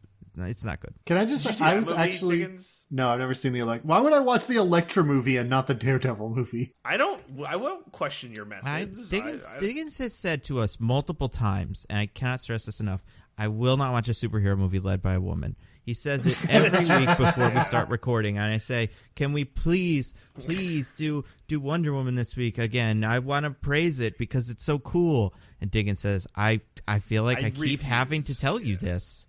I will not do it. And I'm like, all right, fine. Maybe maybe it'll be Wonder Woman and Superman. And then Diggins was like, still no, it has to be Superman and Wonder Woman. They haven't made that movie yet. I love that this bit is ignoring the fact that we have even done superhero movies where with women as the lead character. We have not though. You call it a bit, but Nando and I have to call it our harsh reality that we live through every day. So I'm trying to think. Were you here? You weren't here for Wonder Woman 1, right? No, you did come on for that one. I don't think in the pre-nitpicking days we did like a recap episode, and I think you were on that one. Yeah, you're right. And then you said never again. And then I don't remember, you wouldn't have been on for Captain Marvel because you didn't come on until Endgame. Mm-hmm. And I guess Captain Marvel's like after Star Wars, also, so it wasn't quite then yet. Yeah, I just watched this scene. He just comes in and says, I'm sorry, and then Daredevil hugs him and says, it's okay, and that's the whole scene. You're missing out the extended cut so much better. You're missing so much. Oh, gosh. And then, Diggins has done Wonder Woman in 1984, obviously, so you could rag on it because it's bad. And it's not a lot. They should make more better than movies Daredevil. with female superheroes. Which one? Wonder Woman 1984 is better than Daredevil. Hell no. Daredevil is at least a weird sexual issues are done in this movie by the villain as opposed to Wonder Woman. Or it is by the titular Wonder Woman herself. Actually, now that I think about it, is there another? Well, I guess there's Catwoman. That's the other one. There were two of these real quick after each other. It was Catwoman That's what's next and then Wonder Woman. Catwoman and then Elektra, and they both bombed. And I feel like Ike Perlmutter just fucking flew. He was up in the clouds. He went to the moon that day. He was like, I'll never make another one. Hooray. I have an excuse. But yeah, it was a rough time. I guess there was the old Supergirl. Have you ever seen that one, Diggins? No, I've never seen that. I actually didn't even know that existed. Yeah, it's from the 80s. It's like, I don't even know, it might have been a made-for-TV movie, but it was like I think it was a movie, like a movie. Yeah, Supergirl, the movie. It's pretty bad. And Mia Farrow's in it. Is she? I guess so. It's been a while since I've seen it, but we could watch that one of these days. But yeah, they don't make a ton of them. It's a real shame. Real shame. Not for Diggins. He's not for Diggins. I mean, it's a shame, for society. Although I don't think if they had just gone, you know what, Elektra 2, Catwoman 2, we're gonna figure this out, that would help the situation at all. It's like, no, we're gonna do the exact same thing, but a different one. So where were we? Oh yeah, the movie's pretty cool. No, it's not. Stop saying that. I mean, if you like it, that's fine. I like it for it makes me laugh. But I know. I don't think this movie's better than Wonder Woman 1984. That's at least a movie. This is more of like a, I don't know, funny ragtime show, it feels like. A funny ragtime show? What the hell does that mean? Yeah. I cannot emphasize enough how much nothing happens in this movie. Like, there's so much that happens. That is my biggest problem. Nothing happens. Characters fall in love. Name the things characters that happen, Nando. Die. A bunch of characters are killed or something. There's a whole arc about, by a bunch you mean one, but no, actually 0. Nobody dies by the end of the movie. Well, 2 if you count. So Elektra does die. She just gets better later, but she dies. But then Matt's dad dies. He's a death, very dramatic. But that's all framed as flashbacks. So that's not a thing that happens in the movie. That's all just backstory. I mean, it's a plot point of the drama that we get to unfold. Elektra's dad explodes. That guy from The Mummy. An hour and 10 minutes into this, an hour and 43-minute theatrical cut. The plot happens. Mr. Quesada gets cut in half by a subway train. He dies. That was something that kind of weirded me out. I was like, I guess Daredevil murders people? I don't know if he usually, he usually tries not to, but this was the 2000s and 90s. Everything was so cool and edgy and stuff. I don't know what Daredevil was up to at that time. Diggins, I hope the theatrical cut had my favorite line of the movie. It's the last thing Daredevil says before he kills Mr. Quesada. Absolutely. That I remember in the theater. Yeah. No, that's in there. So yeah, I'm just going to say it for the audience who may not know. So basically, Daredevil has beaten Mr. Quesada, who's a bad man, and he effectively has thrown him onto the subway tracks, and he is not getting up. And the subway train's coming; it's not going to stop. And he says to Mr. Quesada, as he's lying there helplessly on the tracks, "You see that bright light? That's not heaven. That's the C train." And what a great line. It's so stupid, but it's so great. What about you guys? What was your favorite line of the movie? That one, I hope. That one's pretty good. I mean, the blind one really, I loved that. Yeah, okay. That one, but that's not in every version of the movie, so I'm not going to say that one. My favorite line of the movie is something that's always bugged me about this movie, because it makes so little sense in a way that's very complicated when you really get down to it. But it's when Foggy and Matt are sitting around at the law office, and they're chatting about cases and stuff and whatever. And during that scene, Foggy is playing with a basketball on a wall, because one of the things that they got paid with is sporting goods. So it's that, which I don't know, man. I feel like there's a secondary market for sporting goods. If you could sell those things, you don't have to keep them. You're going to have a hard time turning over fish, but I think it'll be fine. But eBay wasn't a huge thing at the time, so it was hard to turn stuff around. Oh yeah, but you're in Hell's Kitchen, baby. Just go to the flea market or something. It's New York. Go just New York, baby. Yeah, it's the greatest state that ever lived, because it's so easy to flip sporting goods and maybe even Fluke.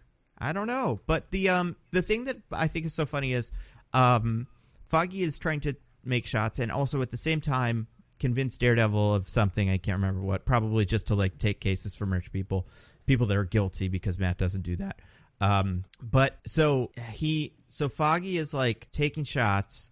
He doesn't even just airball it. He hits the rim and the ball bounces out. Foggy takes a second, looks at Matt, and says, "Swish," as if Matt could see that. Or if Matt wouldn't have heard the swish, like, what was he convincing Matt of in that moment? Well, he was saying swish to be like, oh, it went in the net because he knows Matt can't see it. But He's a like, swish is a specific kind of basketball shot where it goes right through the net. It doesn't hit the rim and stuff. No, it's a bad lie, but that's the idea.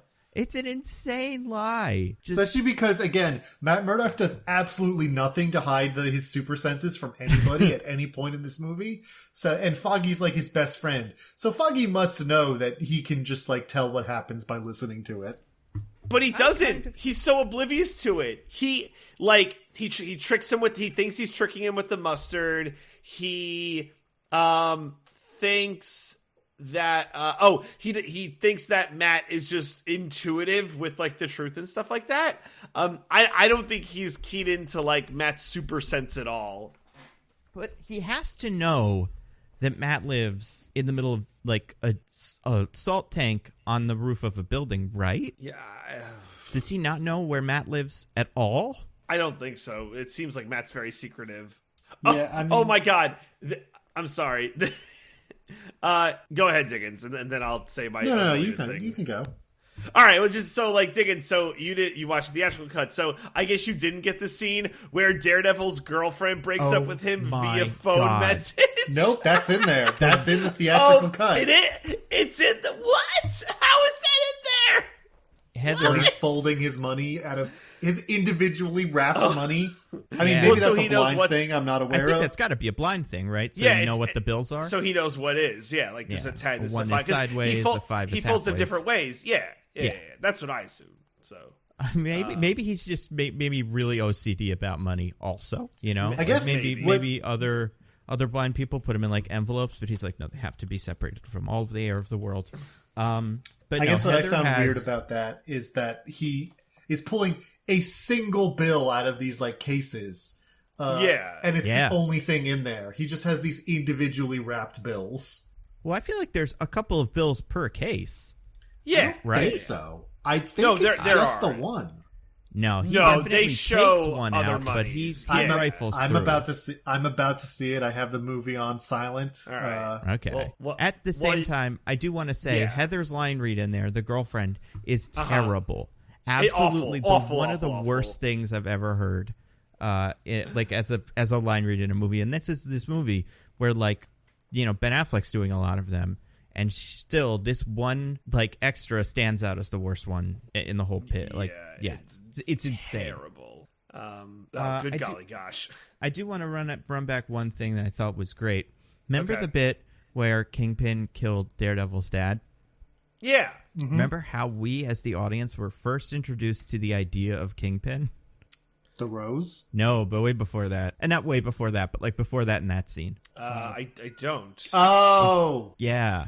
A car pulls up to the car. The fighting. Dad has been fought a lot, and then someone gets out of it, and the car goes from like pretty much scraping against the pavement, and the suspension is able to manage a regular person now because this 500-pound man just got out of the car. It's stuff like that I think is just tremendous. Really big choices that I couldn't help but love. Big choices. Yeah, real big choices. And at that point in the story, like I said, is told to us, Kingpin is working for, I think, Quesada or something like that. Like, he is an enforcer in the mob. Fallon. Oh, okay. So, but he's like a guy. Yeah, he's not. He's like a head. He's like, what's that Batman guy in the first in Batman Begins, the mobster that he fights? Falcone? Tom Yeah, Wilkinson. he's like the Falcone. He's the starter pack mobster for Daredevil. So here's my question then, right? What does Kingpin do in that scene? I cannot remember. He just like the guy's already beat up Matt's dad, and then Kingpin like gets out and punches him again and puts the rose down. But it's like, you're not the boss. You're like working for someone.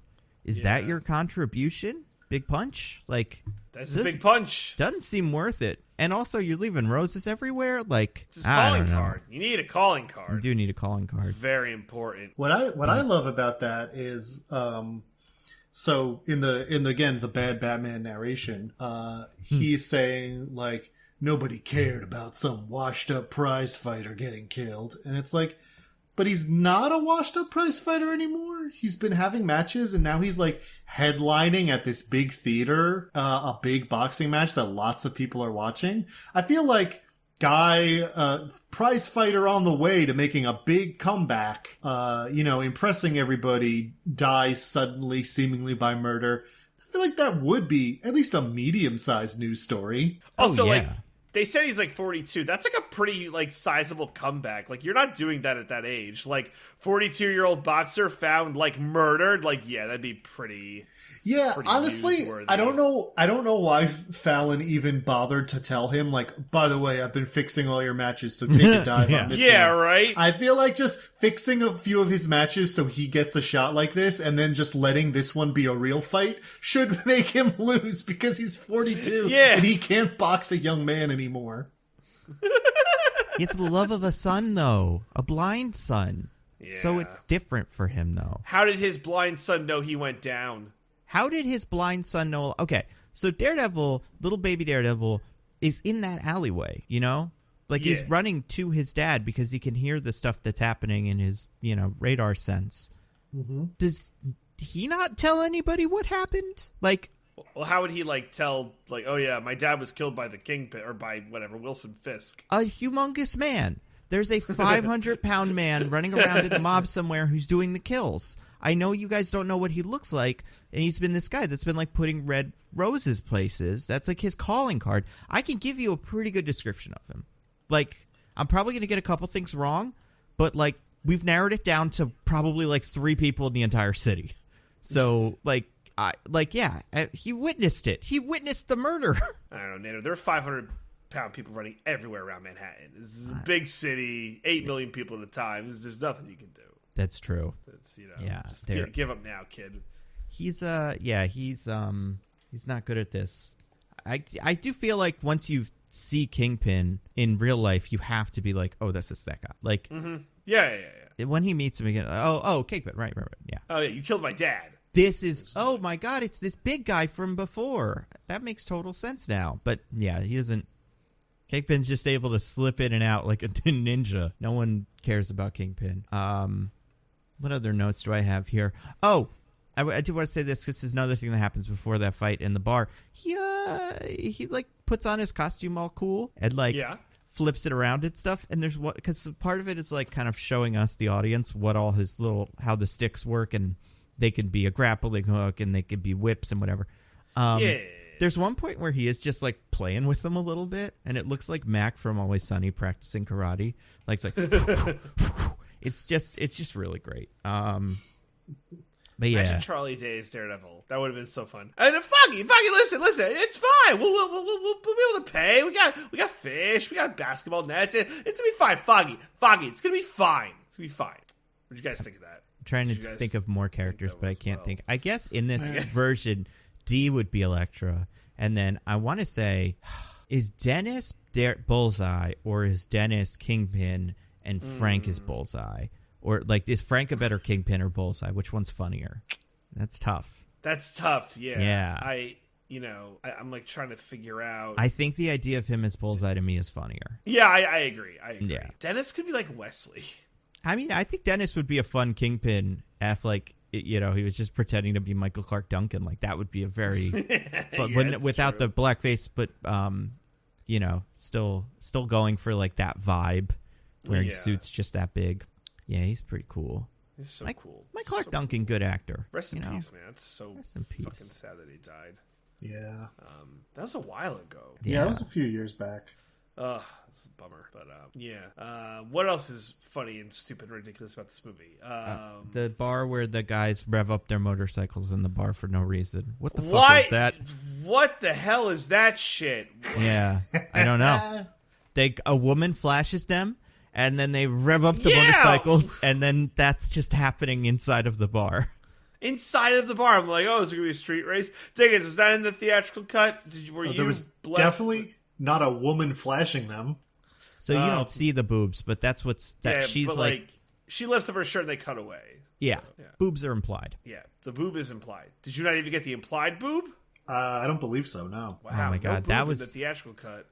This is why the theatrical cut is not as good. People were like, "Why are those men revving their engines?" And what is going on there? What is the director's cut is R-rated, and the theatrical cut is PG-13. I was trying to figure it out. I think it's just because they keep the motherfuckers in what's his name's introduction from whatever it is, like NERD and Pharrell song. And there's 2 of them, so they're out of free fucks to be given. Yeah, but you used all your fucks. Also, Daredevil just like swings around the city like he's Spider-Man, but he's not Spider-Man, so he fucks the whole city up. He could jump so far; it's insane. It's not possible. But also, like, he has to land on one of those window washer things. It breaks. Yeah. He lands on another one. That one breaks. He lands on a third one that's fine, and then he swings down. It's like, you have the grappling hook. Just rappel down. You don't need to do it like that. Yeah. Well, he's the man without so fear, many people trouble. Also, the man with no sense. Ugh. His common sense didn't get better than other senses. Hey. Yeah. But yeah, that bit where Daredevil surfs that guy is pretty cool. It is so cool. And you know what else is great? I think this was in both cuts. How when Daredevil is hiding from the guys that are shooting him, he stands on a fan, and that fan not only protects Daredevil, but deflects bullets back to the guys that shot him. I mean, listen, when you have the mafia bar or whatever this is, you gotta steel reinforce all your furniture. Apparently, yeah. It's so funny. Oh, I love that bit. Yeah, it's a good movie. What else is good about it? You guys. Nothing. We gotta talk about Elektra. She smells interesting, and just like athletic, pretty person. She doesn't want to get hit on by Daredevil, but that won't stop Daredevil, will it? Nope. Yeah. You gotta do what you gotta do. If you this, like many movies, teaching us the heartwarming lesson that if a woman is not interested in you, the man, you just need to keep aggressively hitting on her until she realizes that she actually loves you. Yeah, you're not trying grab her, hard enough. get her by the arm, and say no. It's not even like he knows she's a ninja or something, and he's like, I can't tell you why I have to talk to you because we're out in public, but like you can't, like we have pressing danger to deal with. It is just like, I want to fuck you, and you keep walking away. Stop. You keep telling me no, and that's not acceptable. Yeah. I'm blind. Feel bad for me. Ugh. Yeah. Let's fight. His original pickup bit in the coffee shop, just in an amazing little. Do you think he uses that on every woman in the city? I didn't hate it. I did too. Can you pass me the honey? What are you, blind? It's like, but then I wanted him to stop being creepy. Once he got creepy, I was no longer on board. Well, yeah, if it had ended, like if she walked away without saying her name, and he was like, can't win them all, and then they met again later, and chemistry built from there, I'd be like, okay. Yeah. It's the following her and like refusing to let her leave without wanting him. That's like really creepy. Well, he read the comics, so he knows that she's Elektra and they're supposed to be together. So, like, he's trying to make this work, and she keeps going off comic script, and it's like, nah, it's me and you, baby. Yeah, it's like, come on. It's wild. It's wild that he does this, and he doesn't know she's Elektra. She doesn't know he's Daredevil. He's just some lunatic at a coffee shop, and pretty weird. I think that I know we briefly talked about it, but I just want to say another thing about the playground scene real quick. If you are like the daughter of a famous, billionaire, and you're like low key trying to, like, oh, I could defend myself, but not a big deal. Like, you shouldn't like make a show at a playground, but also these kids are psychopaths. They are out of their fucking minds. Like, they are out for blood. If I was a child and two adults started having a crazy kung fu fight in the middle of my playground, I would think it was sick as hell. Yeah. I feel like the more confusing part of what you'd said, DJ, is the idea that, like, multiple characters are, like, Elektra Nachios, and then they're like, okay. And then later someone's like, I'm going to a gala, and it's like, wait, you're the Nachio? Like, wow, like the billionaire's daughter? Like, how many fucking Nachios is... Someone was like, yeah, my name's Jennifer Bezos. You'd be like, okay. I know this is probably a question you get a lot, but like, are you related to the other one? No, he doesn't learn that from the invite. He knows that from the time she introduces herself. Because when he comes back to Foggy after that scene, he's like, she's a billionaire's daughter.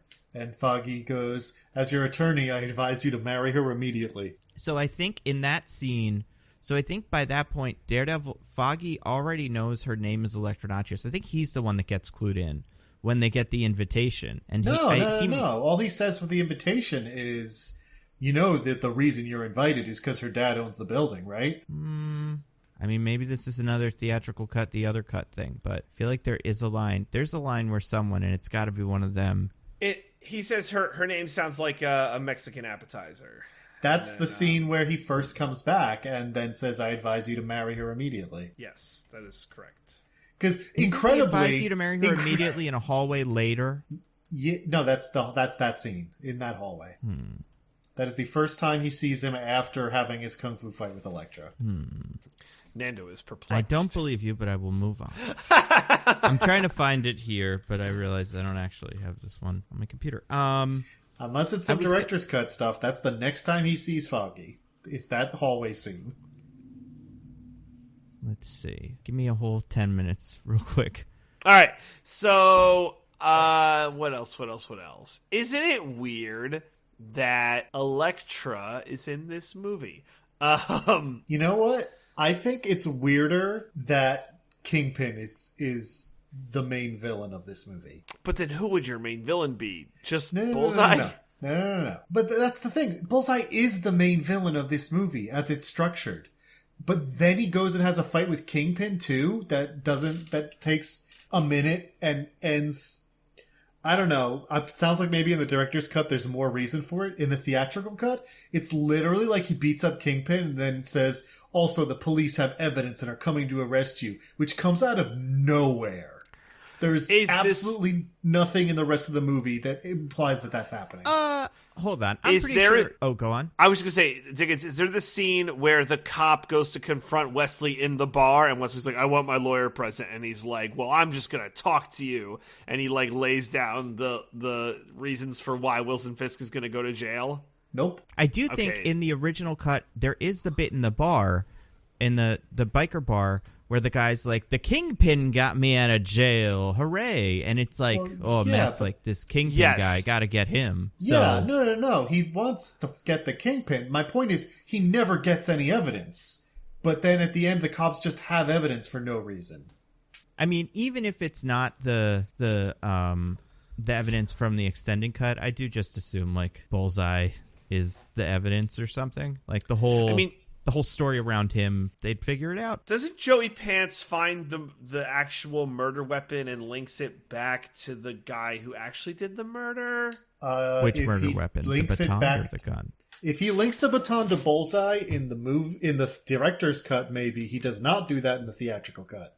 He finds the baton and figures out that Matt Murdock is Daredevil, and then it never comes up again. Well, no, there's a scene where like Joey Pants goes to like a weapons dealer and he's like, you better give me the gun or else I'm going to use my journalism powers on you. There's a lot more Joey Pants in the director's cut. Not in the theatrical version. Does not happen. Ay.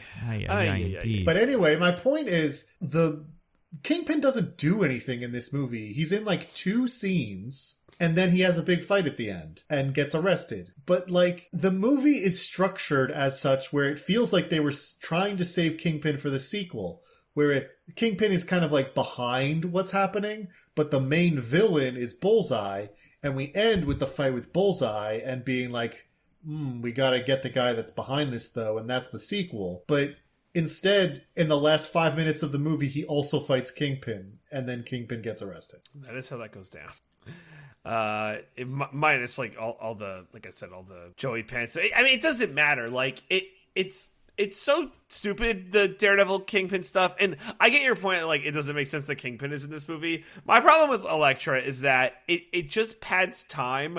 But like, because she dies, like I don't know, it feels so meaningless. And they try and squeeze so much in. They try to do the Spider-Man into Spider-Man 2, oh my god, you killed my father, now I hate you. But actually it was a big misunderstanding.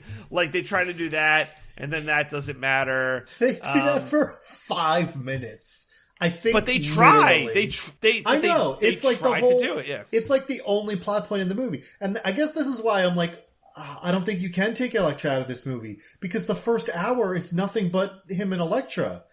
The right. Kingpin stuff doesn't happen until near the end of the movie. Yeah, I mean it's so infuriating that like this movie is not only long but also like pointless. Like they try to make the in the director's cut the law case that they're working on for LL Cool J or Coolio like really matter, but it so doesn't matter. And so I totally agree, Diggins. I think it's a movie without a plot, and it's just stuff happening on a screen, and it's so uninteresting. And the fight scenes aren't even that cool. Like they're pretty boring fight scenes. So I don't know. There's a lot of nothing in this movie.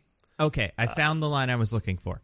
Okay. Daredevil has just, well, not won the fight, but like the fight ends with him and what's her name, and she goes, "My name's Elektra Nachios," and then they talk a little bit about bodyguards and stuff, and he's like still perplexed, and then he says, "Oh, Nachios, like whatever his name is, Nachios, you're rich," and that's when he finds out, and it's like if you know that guy's name first, you hear it and you're like, Nachios, okay, I get it. That's the what I was looking Nachios for. of the Nachos Empire. Yeah, same with the Bezos thing.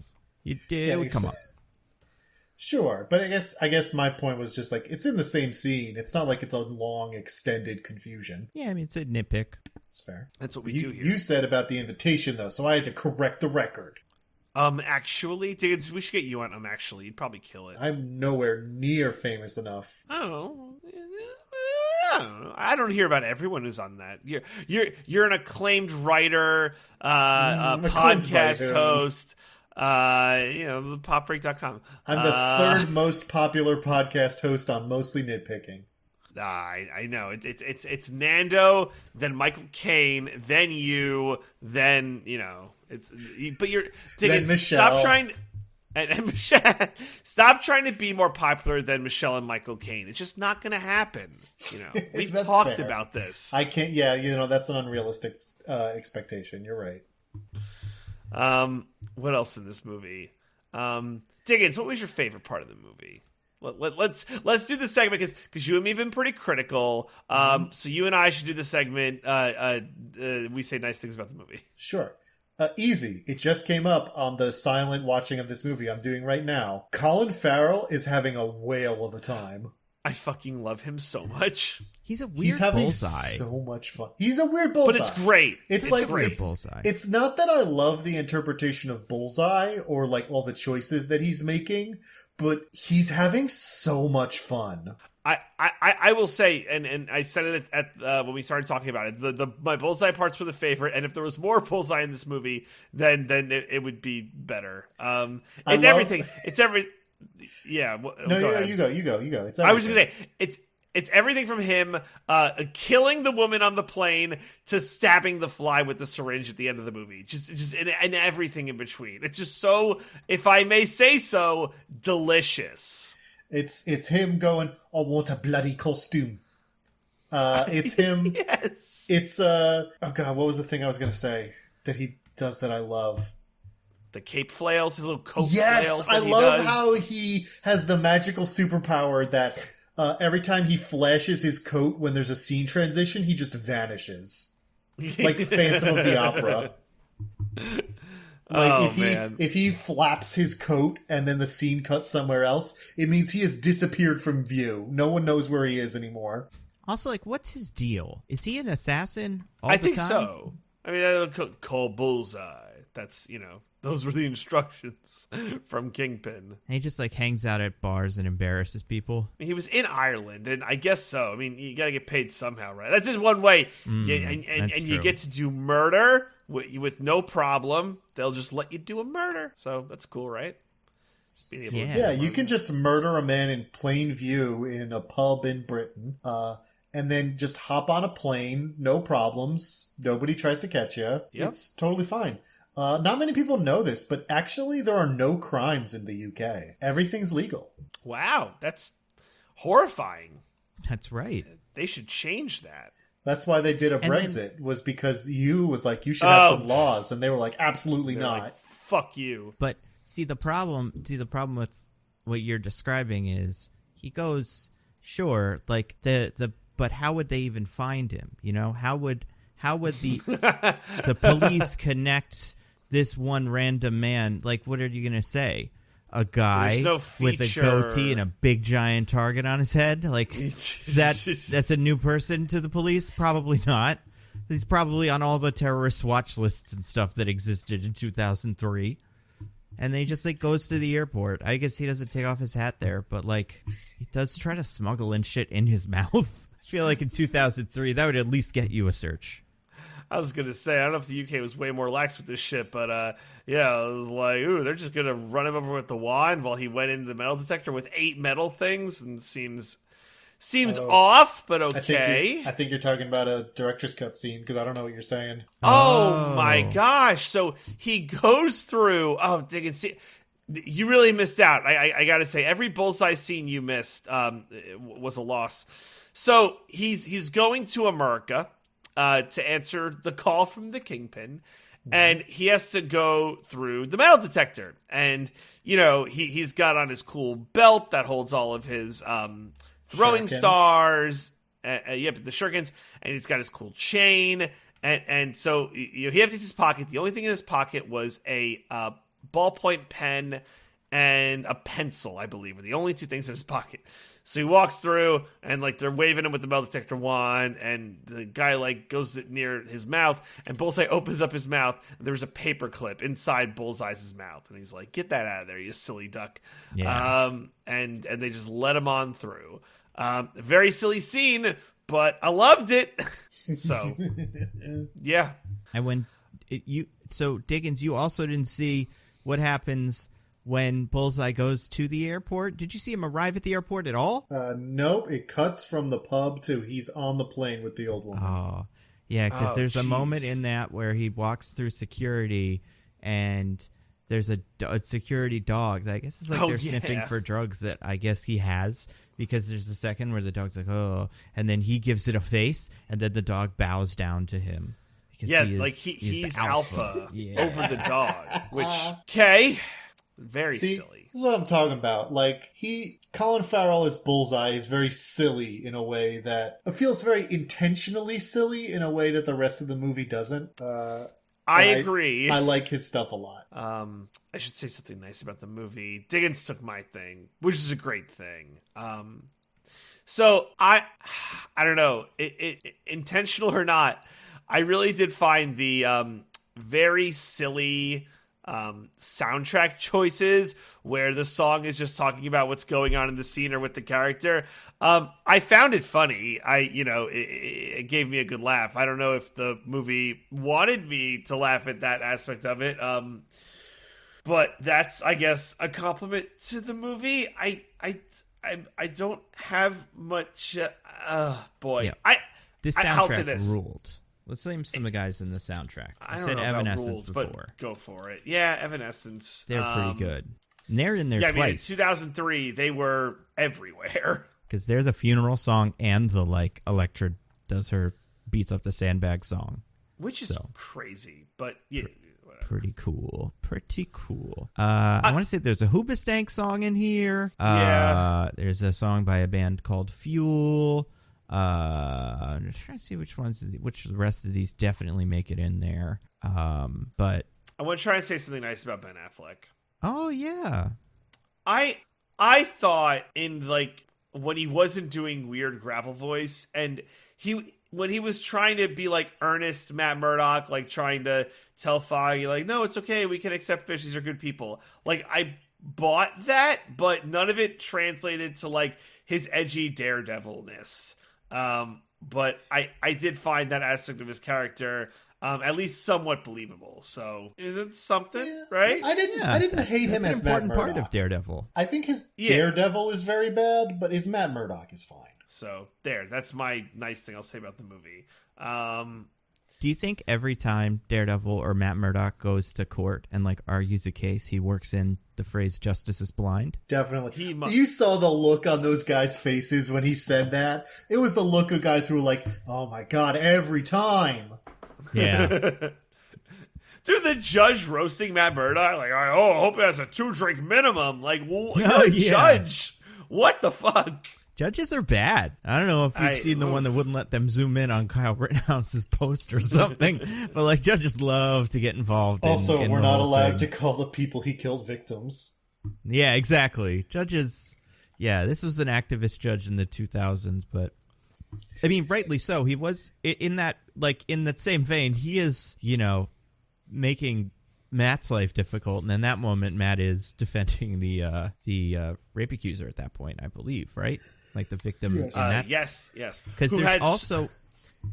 Oh, sorry. I was going to say, who had so much marijuana in his system, he could have gotten all of Staten Island high. So Did you get that line, Diggins? Was that in your cut? Nope.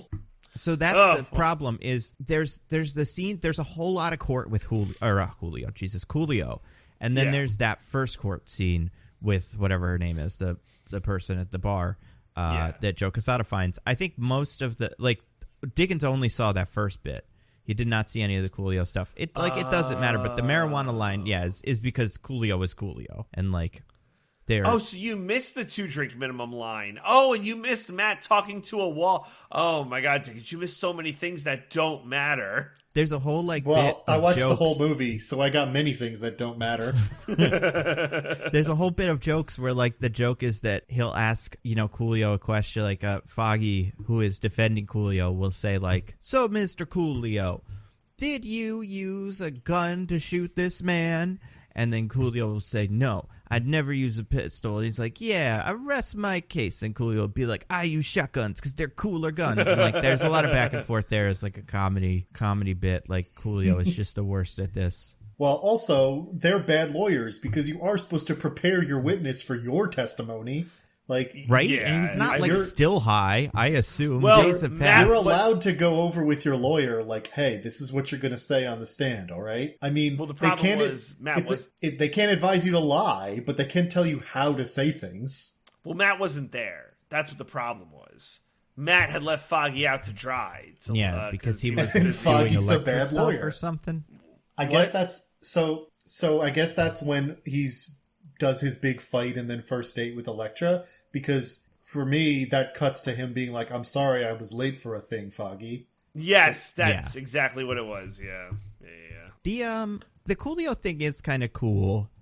EO. Yes, exactly. In the bit where, because the Coolio murder is a murder that is the murder that Matt sees in his sonar radar sense before going to sleep, and he it's like, oh, there are consequences to when Daredevil doesn't save every single person he possibly could, even though it doesn't really make a difference because he doesn't really do too much to help Coolio anyway.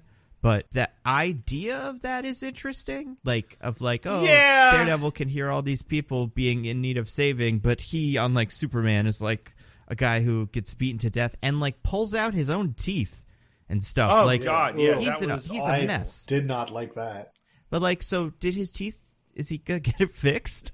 What's? I just think that is that now. That's how that is. It would have been really funny if it was a front tooth and just a huge gap for the rest of the movie. Like a hockey player. Yeah, everybody was like, "What happened to you?" And I don't even think what did he say? Because he had a punch or something. He was nothing. Well, it was like a little cut. It's like, I bumped into a wall or right. some Yeah. shit. Just doesn't matter. I like how in the Daredevil TV show they're like, I'm a drunk. That's what. Yeah, I feel like if you're a blind guy, you already have more than enough excuse to be like, "Oh, I fell downstairs. I don't know. I saw him, but then I didn't because I'm blind." And then boom, boom, boom, boom. But any other superhero, like Batman, is easily could just be like, "Yeah, I just got super drunk last night," and yeah. Walked into a door. I hit the bottle so hard. Yeah, exactly. I hit the bottle so hard. Yeah.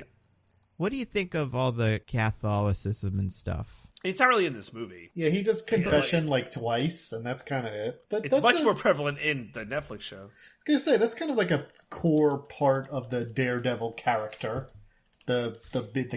Catholicism of it. Yeah. Yeah, I mean, in this, I guess, like, with the Coolio thing, not to keep getting back to that, but that is, like, getting at the theme of, like, you know, guilt and the Catholic guilt that weighs Matt down. But then it really is just, like, the idea of the church for him is, like, the priest is like, don't do any murders, Matt. And then he's like, no. And then later they're on, so fun. He does do a murder. It like, the priest helps him, but then he goes and does another murder, or at least he should have done another murder to Bullseye. Bullseye does survive, but like he was clearly trying to do a murder. Yeah, as far as he knew, he killed him. So there's no like, you know, and we're getting into the point, and a lot of movies have done this and still do, where like Batman Begins made this maybe not mistake, but like this like, oh, the hero's got a whole thing at the end where he's like, I'm not gonna kill you, main villain, but he kills everybody else.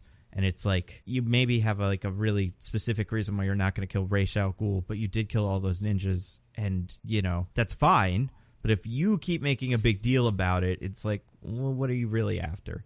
And, like, yeah, he kills Bullseye pretty immediately and then goes to Kingpin and is like, I'm not going to kill you because that would be too good for you. It's like, well, what about that guy? What about a guy who you threw in front of the train? Where's your morality coming from here? So that's the thing. I feel like they are trying to do a storyline where he does like give up the murder and, you know, becomes a more moral vigilante that doesn't kill, but it doesn't come across very well.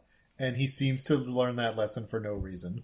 Yeah, I feel like I feel like if anything, if there's one like consistent arc through the movie that I can remember, I think it's like, or not arc, but like problem of Matt's, it's that he's doesn't let people in, and like that's like his whole that's like what everybody's telling him in the beginning of the movie, kind of. I mean that's the phone call from the ex-girlfriend, where she's like, I wanted you to let me in, Matt, but it's clear that you will never let me in, so goodbye. Do you guys think they recorded one of like the table reads of like maybe a casting call, and they're like, actually, this might work. We could just use it instead of having like get an actor and everything. Let's just use this table read. I think it'll go off pretty well. And I say this about everything, but only because it's always true. It's got to be a producer's daughter or something, like some sort of like person. I'm gonna try to find, because I think I remember the character's name was like Heather. It is Heather, yes. I want to see what she's listed as, because it'll be like Jennifer Affleck or something. I mean, maybe not. Maybe she's a wonderful actress, but it seems like Jennifer Garner was Jennifer Affleck for a few years there. That's true. Was it from this movie, or was she just in it because? I mean, like that's why they knew each other. They weren't together now. He was with J-Lo at this time, I believe. Yeah. He just loves his J's. He does love his J's. He's huge fan of the J's. He's, you know, I like him mostly. He's in a great movie called what's it called? The Last Duel, and that's I need to see that. Cool. Yeah, he's got. I respect him very much for that, and I Nando, that movie every time I see a poster for it. I'm surprised that you actually saw the Last Duel, Nando, since you're a millennial who's always on your dang phone. Oh, no, I didn't see The Last Duel. I saw a trailer for The Last Duel on my phone and said, well, what is this? Doesn't even have Spider-Man in it. Who gives a shit? This guy is also bad in that one show that he makes where it's like the future with the aliens and robots and shit. I don't know what he thinks he's doing. Also, I've heard mixed things about the Italians movie. Ridley Scott, sort it out, you know? Just take a second and focus on one thing. Figure your shit out, boy. Figure your shit out. I mean, the last one might be good. That one probably is good. And some people like I have heard very good things about The Last Duel. And some people like whatever that one is where the robots are people. Like, it's got such a stupid name. Raised by Wolves. That one. On like HBO. That's also him. I don't know. Anyway, what was I saying? Oh, yeah. So, like, yeah, nobody talks to him and stuff. He has no friends. And then at the end, he still doesn't really have any friends. So he tried to make one, and then she died because of it. But then she's alive. Whoa. Yeah. I must say, another thing that, I don't know if frustrating is the right word, but just, you know, an annoyance of this movie is there is zero character growth whatsoever. No character grows. No one learns a lesson. We just move the fuck along. It feels like it's going for this idea of he's too violent and does murders, and that's not good, and he needs to be a vigilante who doesn't do murders. But, like, the dramatic turning point that makes him learn this lesson is someone else does a murder, and and Elektra thinks that he did it. So it's not anything wrong that he does, so we don't have to feel bad, like, oh, the hero made a mistake. And then also he seems to learn that because it's nothing that he did, it feels like he learns a lesson for no reason. Yeah, right. It's weird because the Fisk plot is tied up with the Daredevil plot, or like the Elektra plot. And also Fisk just happens to also be the guy who's controlling all the crime in the city. And he also happens to be the guy that killed Daredevil's dad. And it seems like in the beginning of the movie, kind of maybe you could say, who knows, that the whole thing is like Matt wants to kill anyone associated with the Kingpin because he hates the Kingpin so much and he's all brutal and stuff. It really, the only like, the big speed bump is Bullseye, and it's because the Elektra plot comes in and kind of takes over the quests for Daredevil to get revenge on Kingpin plot. And like him killing, even if he let Bullseye live, it would have been kind of like, it wouldn't be that exciting when he lets Kingpin live. But like, yeah, if Bullseye just like wasn't there, then I feel like that arc might almost work. But like it doesn't. It's all weird. It's hard to like measure the counterfactual because the other thing too is it's not like at the end of the movie that he's just I gotta hang up the cowl. I'm done with this stuff. It's like, Joey Pants tells him, I know about Daredevil, but I won't say anything because Hell's Kitchen needs you. And he's like, yeah, Hell's Kitchen does need me to do more murders, so I think I'm just going to go with that route. Who's going to murder in Hell's Kitchen if not for your friendly neighborhood Daredevil? So I'm on the case, folks. It's just kind of what it feels like. And I don't mind the idea of a Daredevil that kills as a, like, I don't think it's the same as it would be with maybe Spider-Man, or who is supposed to be a lighter character, or Batman, who's like really, really specifically against killing. I don't think it's an incredibly interesting way to go with Daredevil today. But like back in 2003, when there weren't a lot of like movies about these guys, and you could just do one where it's like, what if he kills and he's cool and radical and he's like better than Spider-Man? Because this movie definitely feels like a response to X-Men and Spider-Man. I feel like, him beating both Bullseye and Kingpin at the end is just it's just so tricky, because I don't think the him learning to not murder lesson or like that as an arc is really interesting.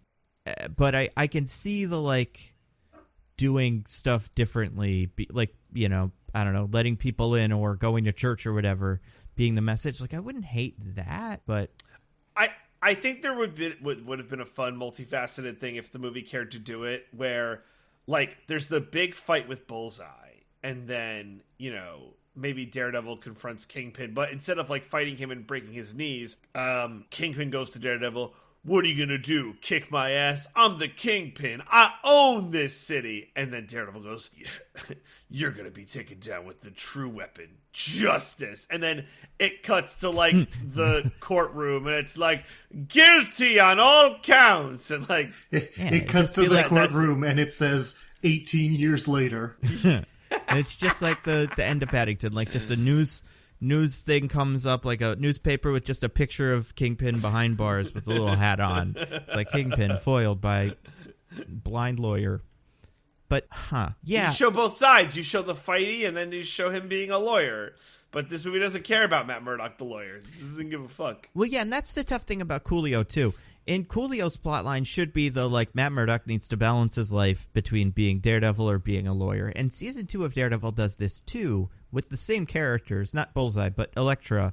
And that's, like, kind of pulling him away from being a lawyer. And then he's leaving Foggy on his own, and Foggy kind of, like, can't handle it and gets mad and stuff.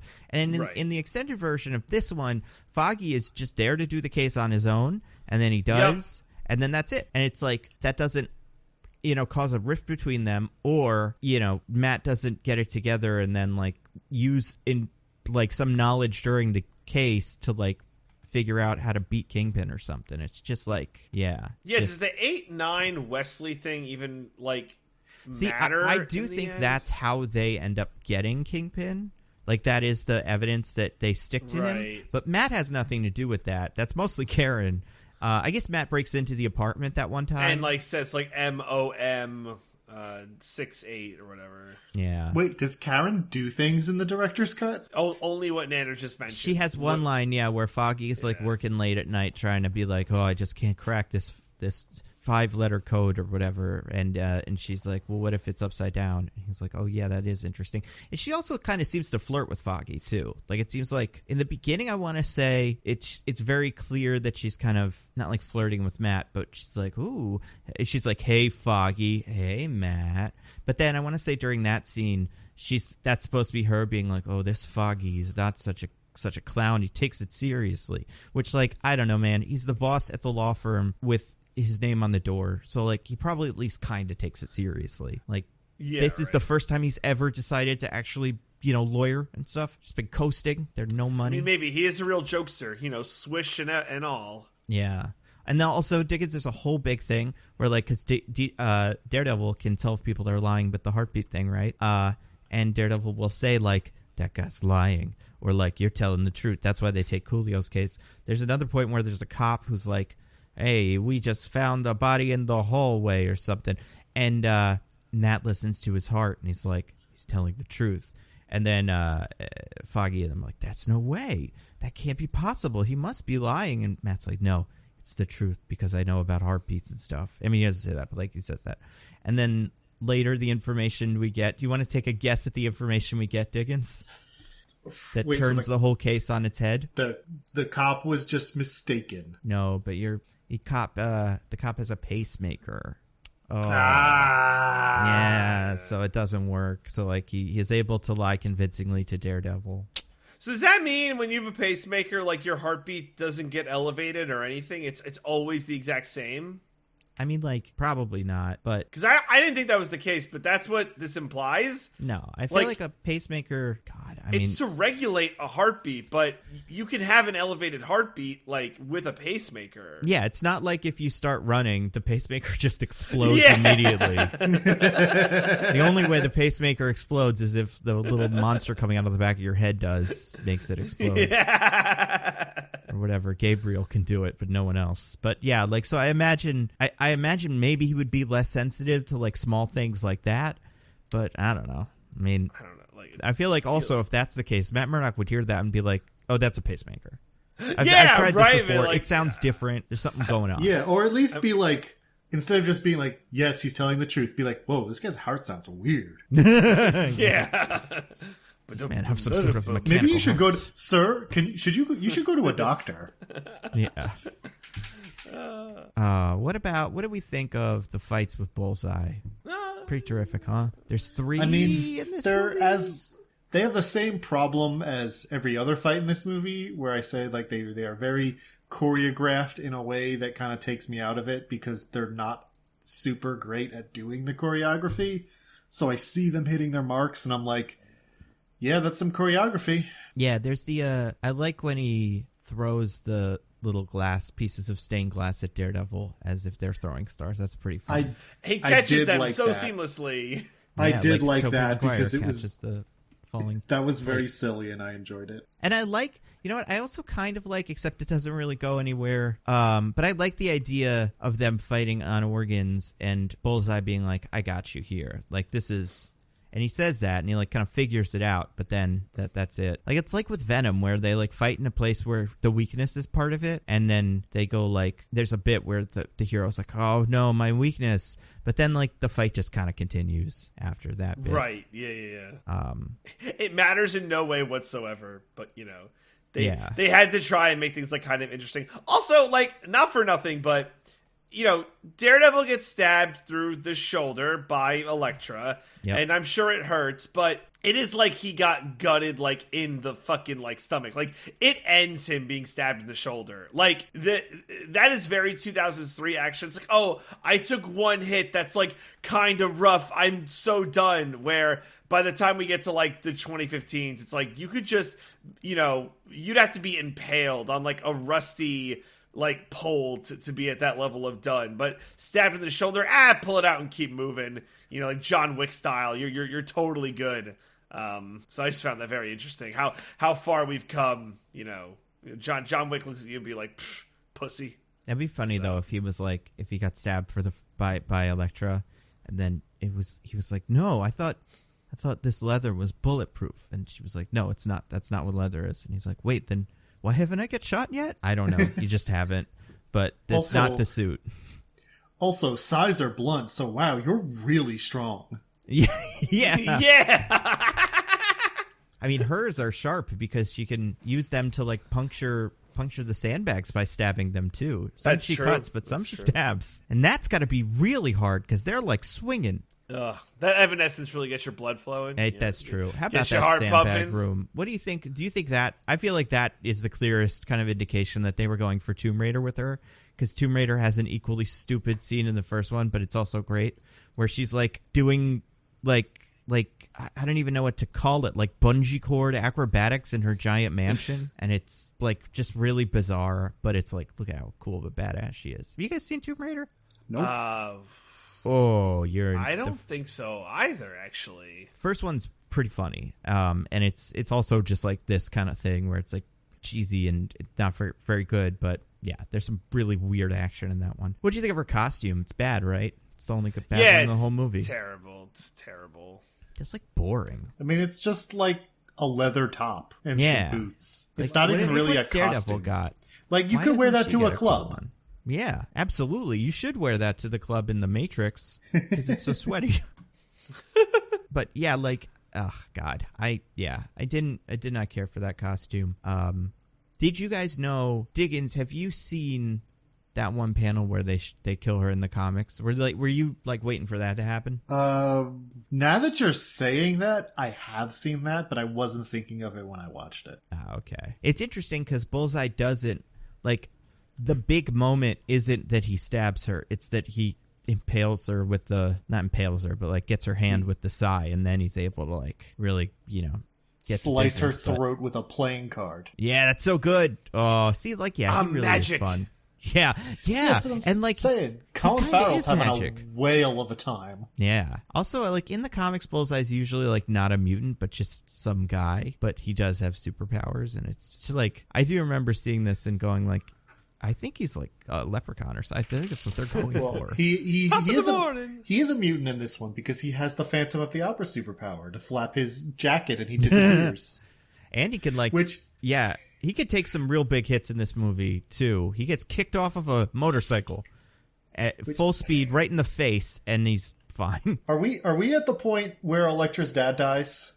We're past that, We're right? pretty much all over it. We're all over the place, yeah. Because my favorite use of Bullseye's superpower is in that scene. Because he's standing in the middle of the road, clearly visible, and throws the cane that kills her dad while she's, like, there.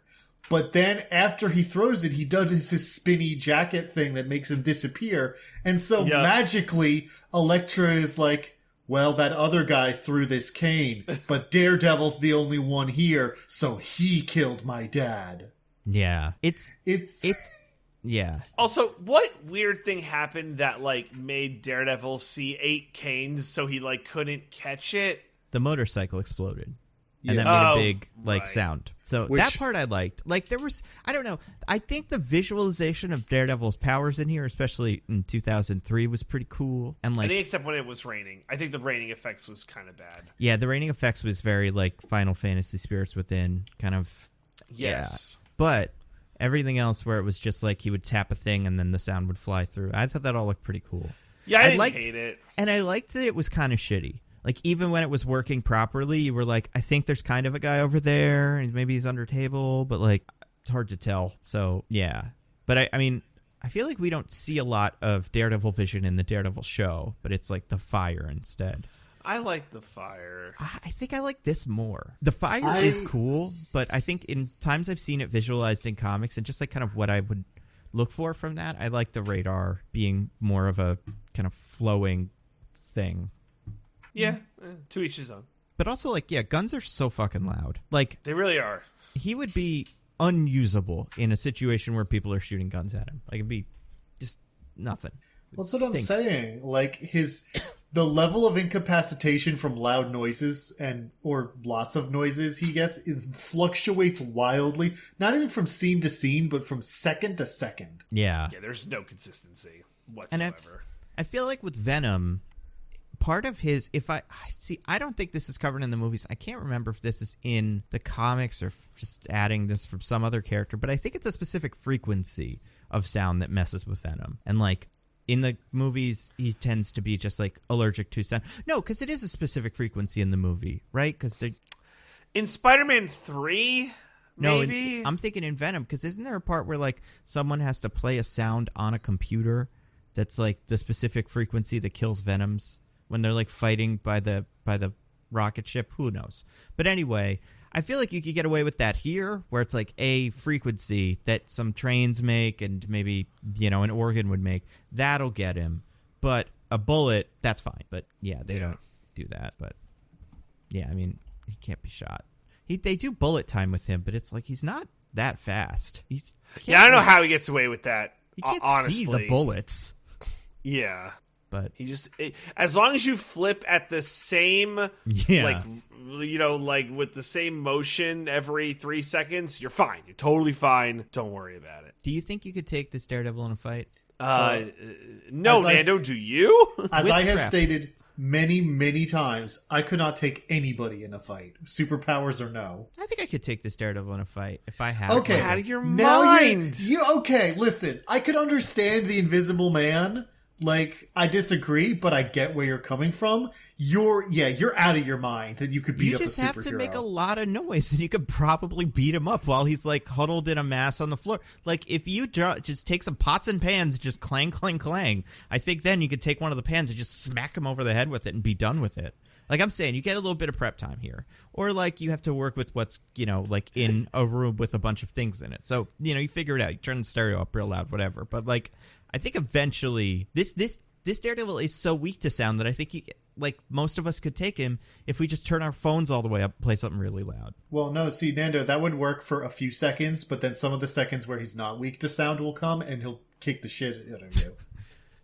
You won't be able to know when he is or is not weak to sound. Well, I'll know when he does it. It's when he huddles over in pain. But I, unlike all of the other stupid villains in this movie, won't be like, hey, you got caught now. Let me take out my gun and pull the back part, pull the hammer back, giving you just enough time to recover. So you're going to pull out a gun and murder him. Oh, no, I'm not pulling out a gun. I'm saying I'm not going to waste time while he is doing that to just fuck around. It is pan, pan, pan. He's going to fall over, and then I'm just going to take the pan, crack him over the head, and that's it. End of Daredevil. Listen, I'm just saying, this Daredevil Nando, has way too many weaknesses. What's going to happen is you're gonna hit the pants, pan, pan, pan. He huddles over in pain. You go immediately to crack him over the head, but then the seconds where he's not weak to sound kick in. He catches your hand mid-flight, takes the pan, and beats the shit out of you with it. Boom. No, that's true, but it would be. You never know. Maybe he'd take pity on me. What if I tell him I'm Catholic? Do you think that would you're help? saying you can beat him. You have to be but then able when to he turns fight him around, and win. then I hit him. That wouldn't work though because he's Daredevil. Either way, I'm making a lot of noise, and then I'm gonna. Maybe I will. I don't know if I got to shoot him. I'll shoot Daredevil. I don't know what to tell him. The lawyers are gonna be all sad, but I mean. Maybe I'll get a spot in the Kingpin's inner circle. Nearly any superhero that does not have superpowers, you, in a real-life situation, could be fairly easily defeated with a gun. Yeah, but also pots and pans, could get me pretty close. That could get me to the 5-yard line, and the gun would just finish it. I mean, I definitely don't think I could beat Michael Clark Duncan with pots and pans in this movie. Because he just strong. Picks up that guy and breaks his whole face, breaks his neck. I assume that's in your cut as well? He never physically does anything to anyone besides Daredevil in my cut. Oh, we have a scene where he murders a subordinate because he's mad about something. I don't know. So, I don't know. Anything else we didn't cover? The end of this movie where we have the big fight where Bullseye does the glass shards and everything, is when we finally catch up with the intro to the movie, and that flash forward intro was completely pointless and had no impact on anything, as all flash forwards are. 100%. Yeah. There's a part of me maybe that was like, we're going to do for our title sequence, we're going to do credits, and they're going to be Braille words that are also the windows of buildings. And we're like, that is so cool.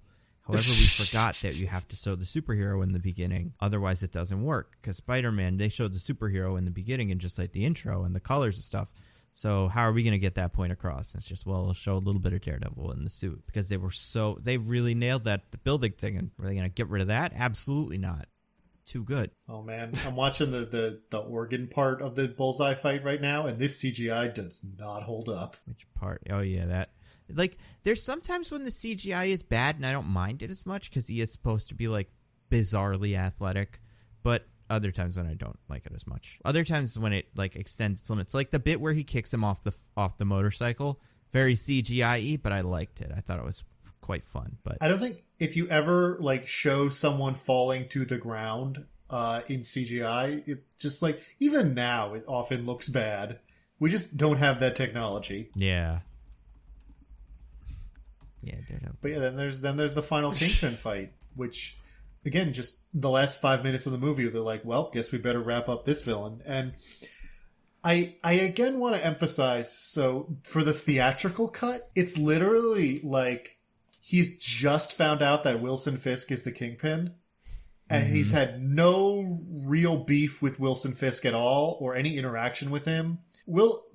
Even with Bullseye, like, it's not like Wilson Fisk is like, yeah, kill the Daredevil, and Bullseye is like, yeah, I'm into it. Bullseye goes, I want to kill the Daredevil, and Wilson Fisk is like, I mean, I don't care if you do that as long as you do the things I'm asking too. Like, they don't really have any kind of antagonism towards each other until this ending bit. Yeah, that is pretty weird. But then there's like a 5-minute fight scene, and then it's over, and Kingpin is also defeated. Thus proving once and for all that Bullseye is the real main villain of this movie, because he gets the real climactic fight scene. I know, right? I did like the Fisk fight scene, though. I thought it was pretty cool. It's not bad. I like the way they've done Fisk twice in movies, 3 if you count Spider-Verse. It's always been, and by movies, I'm counting the Netflix stuff too, but it's always been pretty good. It's always like a really big guy, and he's really like brutal fighter, and yeah, he's pretty good. See, I do think they actually get the fighting style kind of wrong for Kingpin in this one. Why is that? He's like nimble. He's doing dodges and stuff. Like, he's not doing flips like everyone else, but he's still like a pretty dexterous fighter. And like you're saying, Kingpin's supposed to be more of like a bruiser. Like, you punch him, but he's so big it doesn't matter, and then he beats you into the ground while you're, made yourself vulnerable with your punch. See, I would say it's 50-50, because sometimes that is part of the fun of Kingpin, is he's so muscular and so athletic that, someone goes to fight him and they're like, oh shit, he's fast too. Like, he is overall just kind of has all of the average superpowers of a very strong guy, or like of a superhero like a Captain America. He isn't just strong. He's also like really athletic and stuff. He's built like a lineman. I love the bit where he throws him into the ceiling. That bit's cool. It's so good. Some cool stuff. The whole thing with the water, that's fine, I guess. It feels like it would be pretty loud. With all the rain outside, the noise would help. Now, this is something that I imagine probably looks way better in a theater, because there's just no TV or computer that can really render all of the particle effects without looking kind of like shit. Yeah. I mean, the CGI water doesn't look great to begin with, but I think that kind of poor rendering that you're going to get on like nearly any TV or computer monitor does not help. Yeah, you're only able to get so far. In your version, I assume, Diggins, he also kicks him right in the kneecaps, right? Yes. That's how... Okay, cool. It breaks those fuckers. God damn! Also, Kingpin is like... he finds out Bullseye failed and is like, yeah, let Daredevil right into my private office because I want to fight him now for no reason. He's from the Bronx, Diggins. Because the movie's going, we ran out of time and we have to have our Kingpin fight, so just let him in. I wonder... Yeah. See, I feel like, I like this movie more, I think... Not without Colin Farrell Bullseye necessarily, But, like, I feel like he is the extraneous one here. And really? Yeah, I do. Because he doesn't know anybody. He has no relationships with any of them. He just shows up. Whereas, like, Kingpin, I know, but he's fun.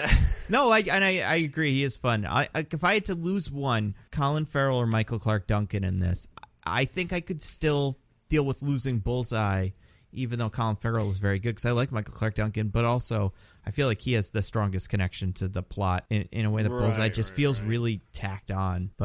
And that's why Daredevil season 1 did that really well, where it was just like, it's just Daredevil and Kingpin. Bullseye might show up later as like Daredevil, you know, he's won too many times, and then Kingpin has to settle the score with someone that only, you know, like he can defeat the Bullseye or the Daredevil because he has special powers. But like, yeah, I don't love him here. His coat is really cool though. It's so similar to the Morpheus coat. It's so similar. Same like kind of texture.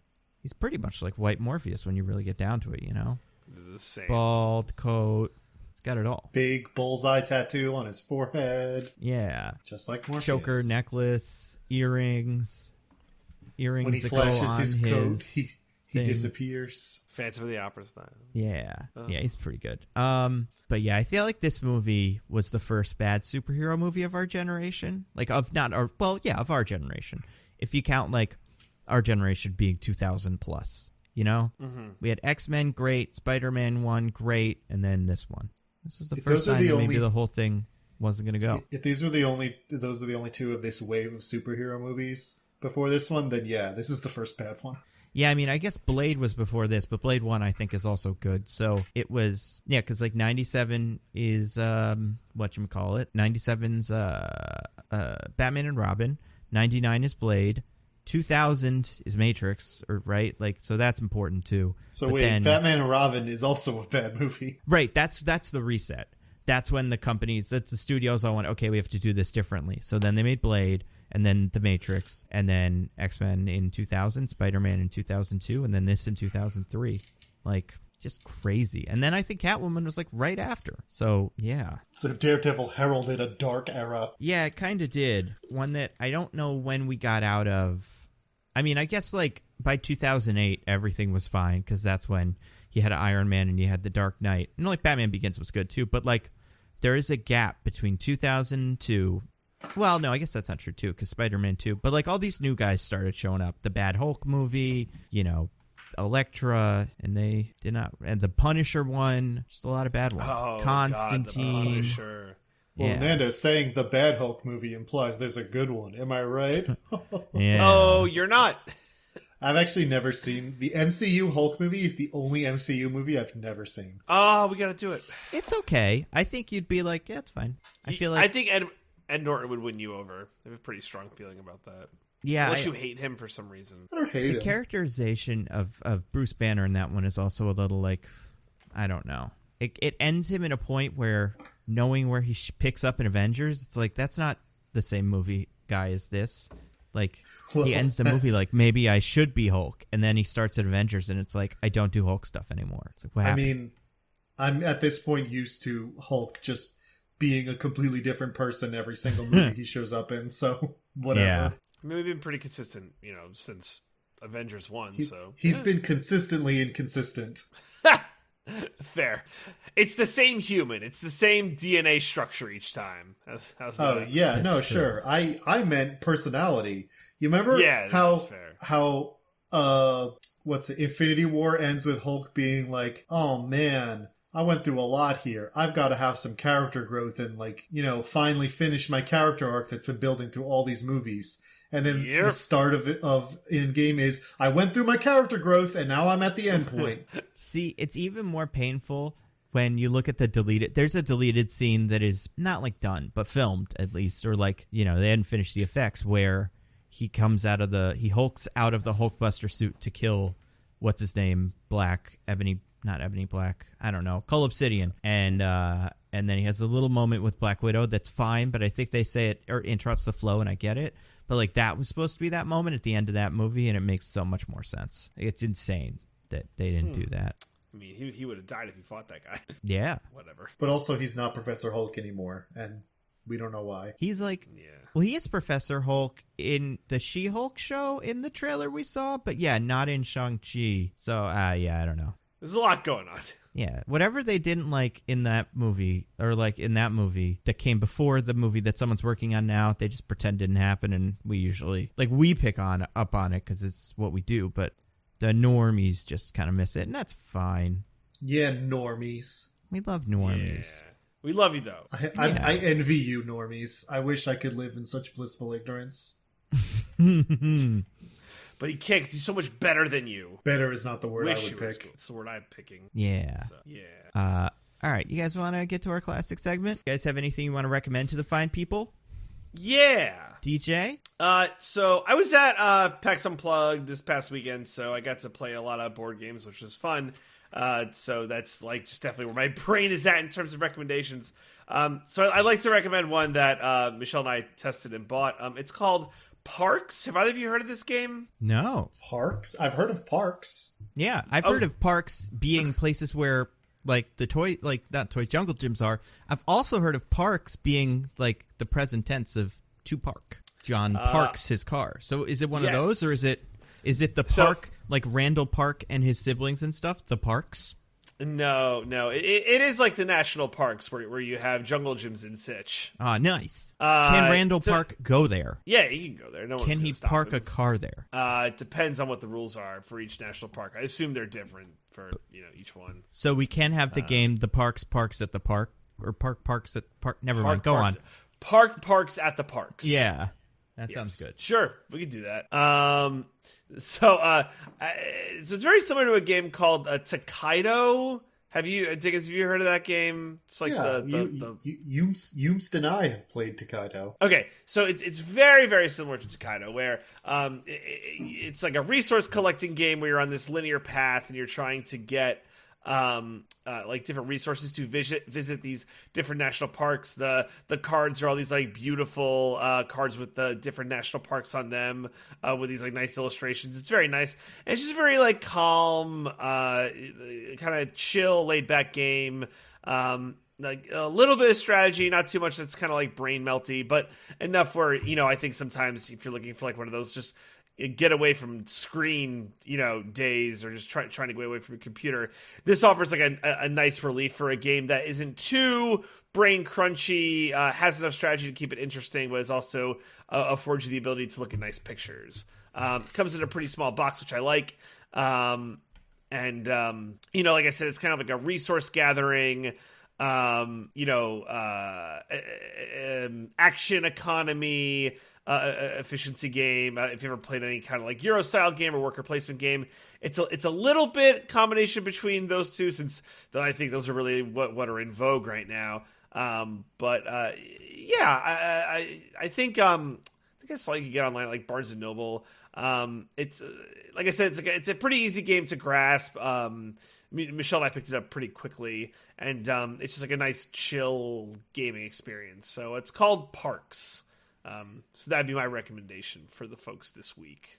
Is one of the parks the best one? Is one of them the best one? Like, are they balanced in a way that like makes Oh, so it's the higher point totals of the parks, which I like the more notable parks like your Yellowstones and stuff like that. You need more resources to go to. So there are better parks, but they're harder to get. So that's kind of like the balance. What's the worst park? What's the lowest park?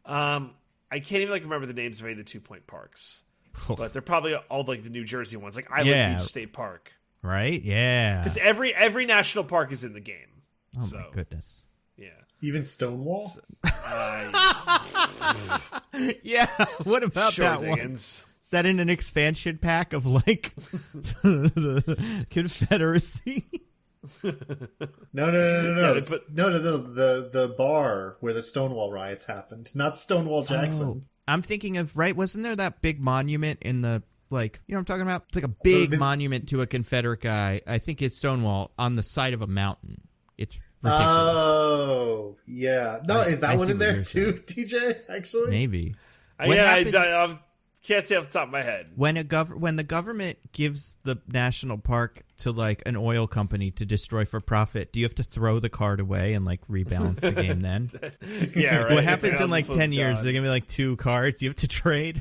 Oh, I got Walmart National Park. All right. I got crypto.com National Park.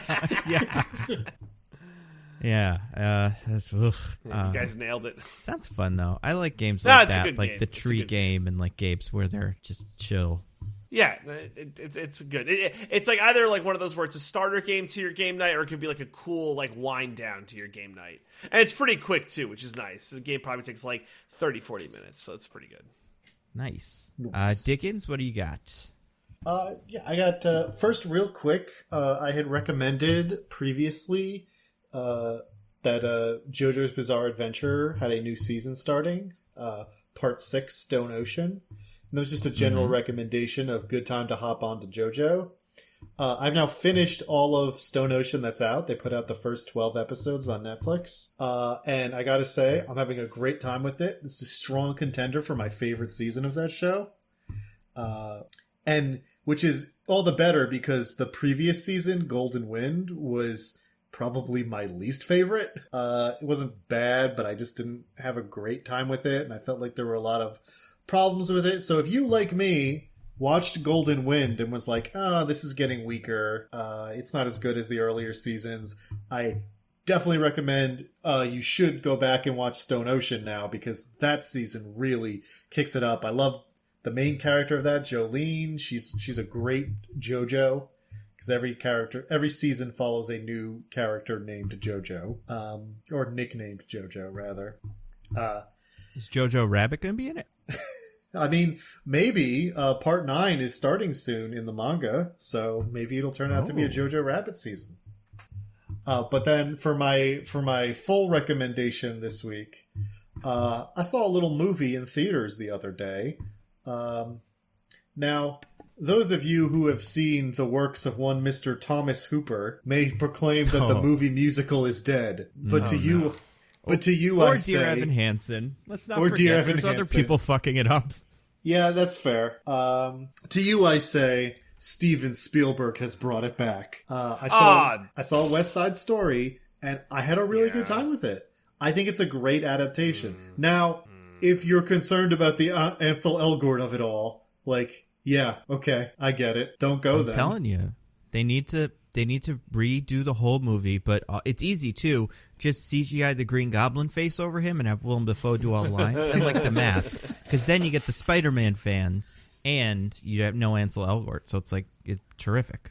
And I mean, honestly, I wouldn't say that Ansel Elgort is really an essential part of this. I mean, he's one of the main characters, but I wouldn't say that he's one of the bigger draws of the cast in terms of talent. I've heard that too. Yeah, I hear he's not a great dancer. He's fine. I mean, yeah, he's definitely... I mean, everyone else is like a Broadway person who dances professionally, so there was no way he was ever going to be as good as them. But, yeah, he's like fine, but everyone else is killing it, so, you know. But yeah, no, it really is a great adaptation of the source material. It's very faithful to the original. All the songs are in there and everything, but at the same time, it's very much putting its own kind of spin on it. Bringing its own ideas to it. It feels very modern in the ways it kind of like highlights the sort of gentrification and racial conflict themes that were already there in a way that feels appropriate to now, without like changing the actual like material too much. And I just think it's so well staged. Like the editing of the musical numbers is so good. You know, you get time and space for the dancing to breathe where it looks cool and impressive, but also it's very cinematic. It's not just like a filmed play. And then, you know, West Side Story is itself just a great show, and seeing West Side Story on screen, as long as it's done well, is really nice. So if you don't want to see it because Ansel Elgort is probably a pedophile, then don't go. You know, I'm not here to tell you that you're wrong for feeling that way, but if you are willing to see it anyway because he's already got his money from it, then I think it's definitely worth seeing. Yeah, it seems like All right, I wish there wasn't interviews with Steven Spielberg where he was like, Ansel Elgort's so talented, amazing. Like, if the rest of the cast was like, yeah, we'll just all pretend he doesn't exist. I feel like that would be better. Yeah. I mean, it'd be better if they said something about it, but I'm not expecting them to do that. So I'll take nothing. But it's always whenever they do that and like kind of almost dig in, I'm like, now you lost me. But I've heard it is good. They use real Puerto Ricans this time and not just people in makeup. Yes, all the Latino and Latina characters are played by real Latinos and Latinas. Aww, not necessarily nice. Puerto Rican, so I mean, I guess you can have your quibbles with that if you want, but at least work in the right direction. Yeah. Cool. I'm going to recommend a couple things that we've already talked about. So I've already talked about Succession, but it had its finale last week. Very good. Very, very good. For people that have seen it, you know why. I also watched the other day, I watched Last Night in Soho. Yeah. Well, okay. So I have been talking or watching videos today about Riverdale. Are you guys caught up on what Riverdale is doing right now? No idea. I am not caught up in the term. sense of I am not watching, but I know what they just did. Yeah. It's insane. And they have had aliens and all kinds of different cults and demons, and what they're doing on that show is unbelievable. Not in a good way either, but like just absolutely crazy. I disagree in a great I've heard way. some of it works better than other bits of it because it seems like it's I'm like sure. yeah, I feel like it's just it's a grab bag, but it is the sheer scale and the volume of the craziness of it is pretty wild. So yeah, Succession. Oh, Last Night in Soho. So watch that. I think it's great. I understand the criticisms of the finale. It is a little weird, but also I don't know. I just like the movie a lot because I think it's cool. Yeah, there's a part of me that gets out of the movie going like, oh, the 60s were so cool. And then I'm like, wait, did I not learn the lesson of this movie? And then I'm also like, but wait, was that the lesson of this movie? And it's like, I don't really know. I feel like the clothes and the music were nice. Yeah. But it is a cool movie, and it's got good people in it doing good acting, and good dancing around and stuff. And it does the setting of it is really cool. The outfits are all cool. I love that one sequence where she's like on the floor, kind of in that club. You know what I'm talking about, where they're like, go dance with guys. And you see it a couple different times in similar, scenes, but just a different outfit. And it's like, oh, that's a cool outfit. And I don't know, it's cool. Yeah. Other things, so I'm reading 2 comics now. One I finished. I finished, pretty much caught up on everything Hawkeye recently, except for Freefall. Still working on that. But I read the Kate Bishop Hawkeye Volume 4, whatever it is, the thing that came after Matt Fraction. And it's good. It's very good. I do feel like this week on Hawkeye was the first week I've actually felt like Kate Bishop kind of feels like that character, and not just like, I don't know, Spider-Man pretty much, where she's like an overeager fan of Hawkeye. I feel like there's a little bit more of the like, I'm kind of pissed at this Hawkeye. He's kind of making things worse. But anyway, so like that. Also, I was reading All New Ghost Rider, which is the first Robbie Reyes story, mostly because I saw a tweet about the artist who did Silver Surfer Black, whose name escapes me right now. But I was like, what else has he done? Because he's so wild. And it turns out he also, one of the other books he illustrated was this Ghost Rider origin, and it is so cool looking. Like, it is just, it's Tradmore, by the way, is the name of the illustrator. Like, I just really want this guy to make more books. And it seems like relatively young. He's in his 30s. So, like, he hasn't been at it for a really, really long amount of time. But, like, just so cool. So, can't recommend that one enough. And, yeah, and, like, that's pretty much it. What are we doing next week, guys? Spider-Man. Oh, my Spider-Man. Goodness. It's Mephisto Spider-Man. Yeah. So excited to find out it's finally Mephisto. I just want Spider's Man to be there. Yeah. Me too, Diggins. Me too. I feel like that's gonna be wild. Oh man, Spider-Man. Wow. you believe it, guys? We're here. And Finally Spider-Man. here. Yeah. Do you guys have anything to plug, DJ? Just check out Roses and Rejections. We're winding down with Michelle's finale of The Bachelorette. As we go into the new year with Clayton's season, it looks like it's gonna be a banger. Okay, Guys, sorry, just real quick. In the trailer for the next Bachelor season, he reveals to two women that he had relations with both of them, seemingly before fantasy suites. Is that unusual? That is unusual. That's not typically allowed. That's frowned upon. But like by the people that run it, or just by like the contestants? Just like themselves? Society, we're not like down with it. You know, it's until fantasy suites to. All right, well then you're cool. I want a giant orgy to start between all 20 contestants and whatever the main guy or girl is on the first night to weed out all the prudes. Yeah, I think that the Bachelor or Bachelorette should be required to sleep with every single person, including the people who get kicked out day one. Yeah, like the magician and the ventriloquist. That way you're really like getting into it and being like, oh God, what's going to come out of this car? How embarrassing is this person going to be? And it's not that they're bad people. It's just that he's a fucking ventriloquist. I know they did that once, right? I think it was a woman actually was the ventriloquist. No, there was a male ventriloquist who had a little dummy of himself that he ventriloquized with, and that guy made it a long time. Maybe because of that, there were a bunch of ventriloquists on The Bachelor. Too many to count. Because I mean, might as well if it's gonna, whatever wins you Bachelor. Do you win money for Bachelor? You get to keep the ring, and the ring is worth a lot of money. Oh boy. Yeah. Oh boy. That. So you can use it to propose to the person you really want to propose to. Yeah, who gets to keep that ring if they break up? You have to give it back. What? Garbage. This is like F-Boy Island again. I think it's 2 to 3 years you have to give the ring back. So how much is the ring worth? Have a really long engagement and then break up and split the profits. The ring's fucking huge. I think the ring might be in the 10 grand range. It's always like the biggest fucking ring. That's honestly, nothing. That would be the smallest prize on any of these games. Yeah, I was going to say, honestly, 10 grand is not enough money to go through all that. Especially if I'm splitting it with someone else, so we get $5 grand each. Maybe it's more. Maybe I'm super effing wrong. But, it's... That's the pride. I mean, you get the Insta followers, so that's true. That's true. That is money. That's money in itself. You get to sponsor stuff on Instagram for money for the rest of your life. Get that big check mark.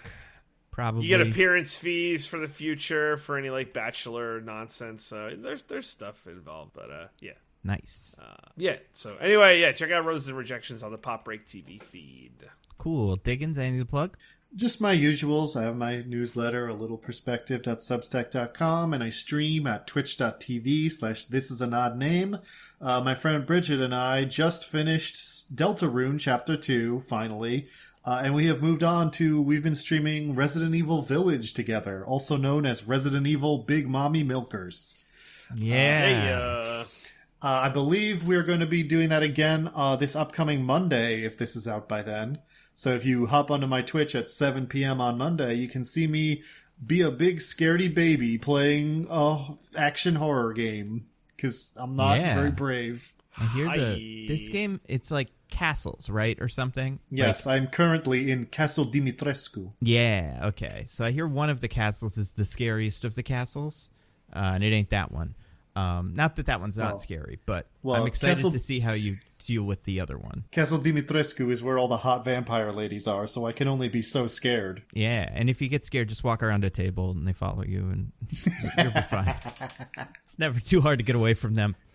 I was going to say, I want to plug, besides the usual stuff, just videos and stuff. I have a video I'm been doing a bunch of work on this week, combing through Excel sheets and stuff like that. I'm very excited about it. It's not going to be out yet, but it is going to be cool. And that's it. I don't think I'm guesting on anything. Yeah, just that's it. And then just your video about budgeting for your quarterly taxes. Oh man, no. It's even worse. It's about the greatest evil currently facing us in the streaming wars. And I'll It'll probably be out soon-ish, like probably within a month or two, because once I figured this part out, I just have to research one more thing that I could not figure out what it was, and now I think I got it. So that'll be fun.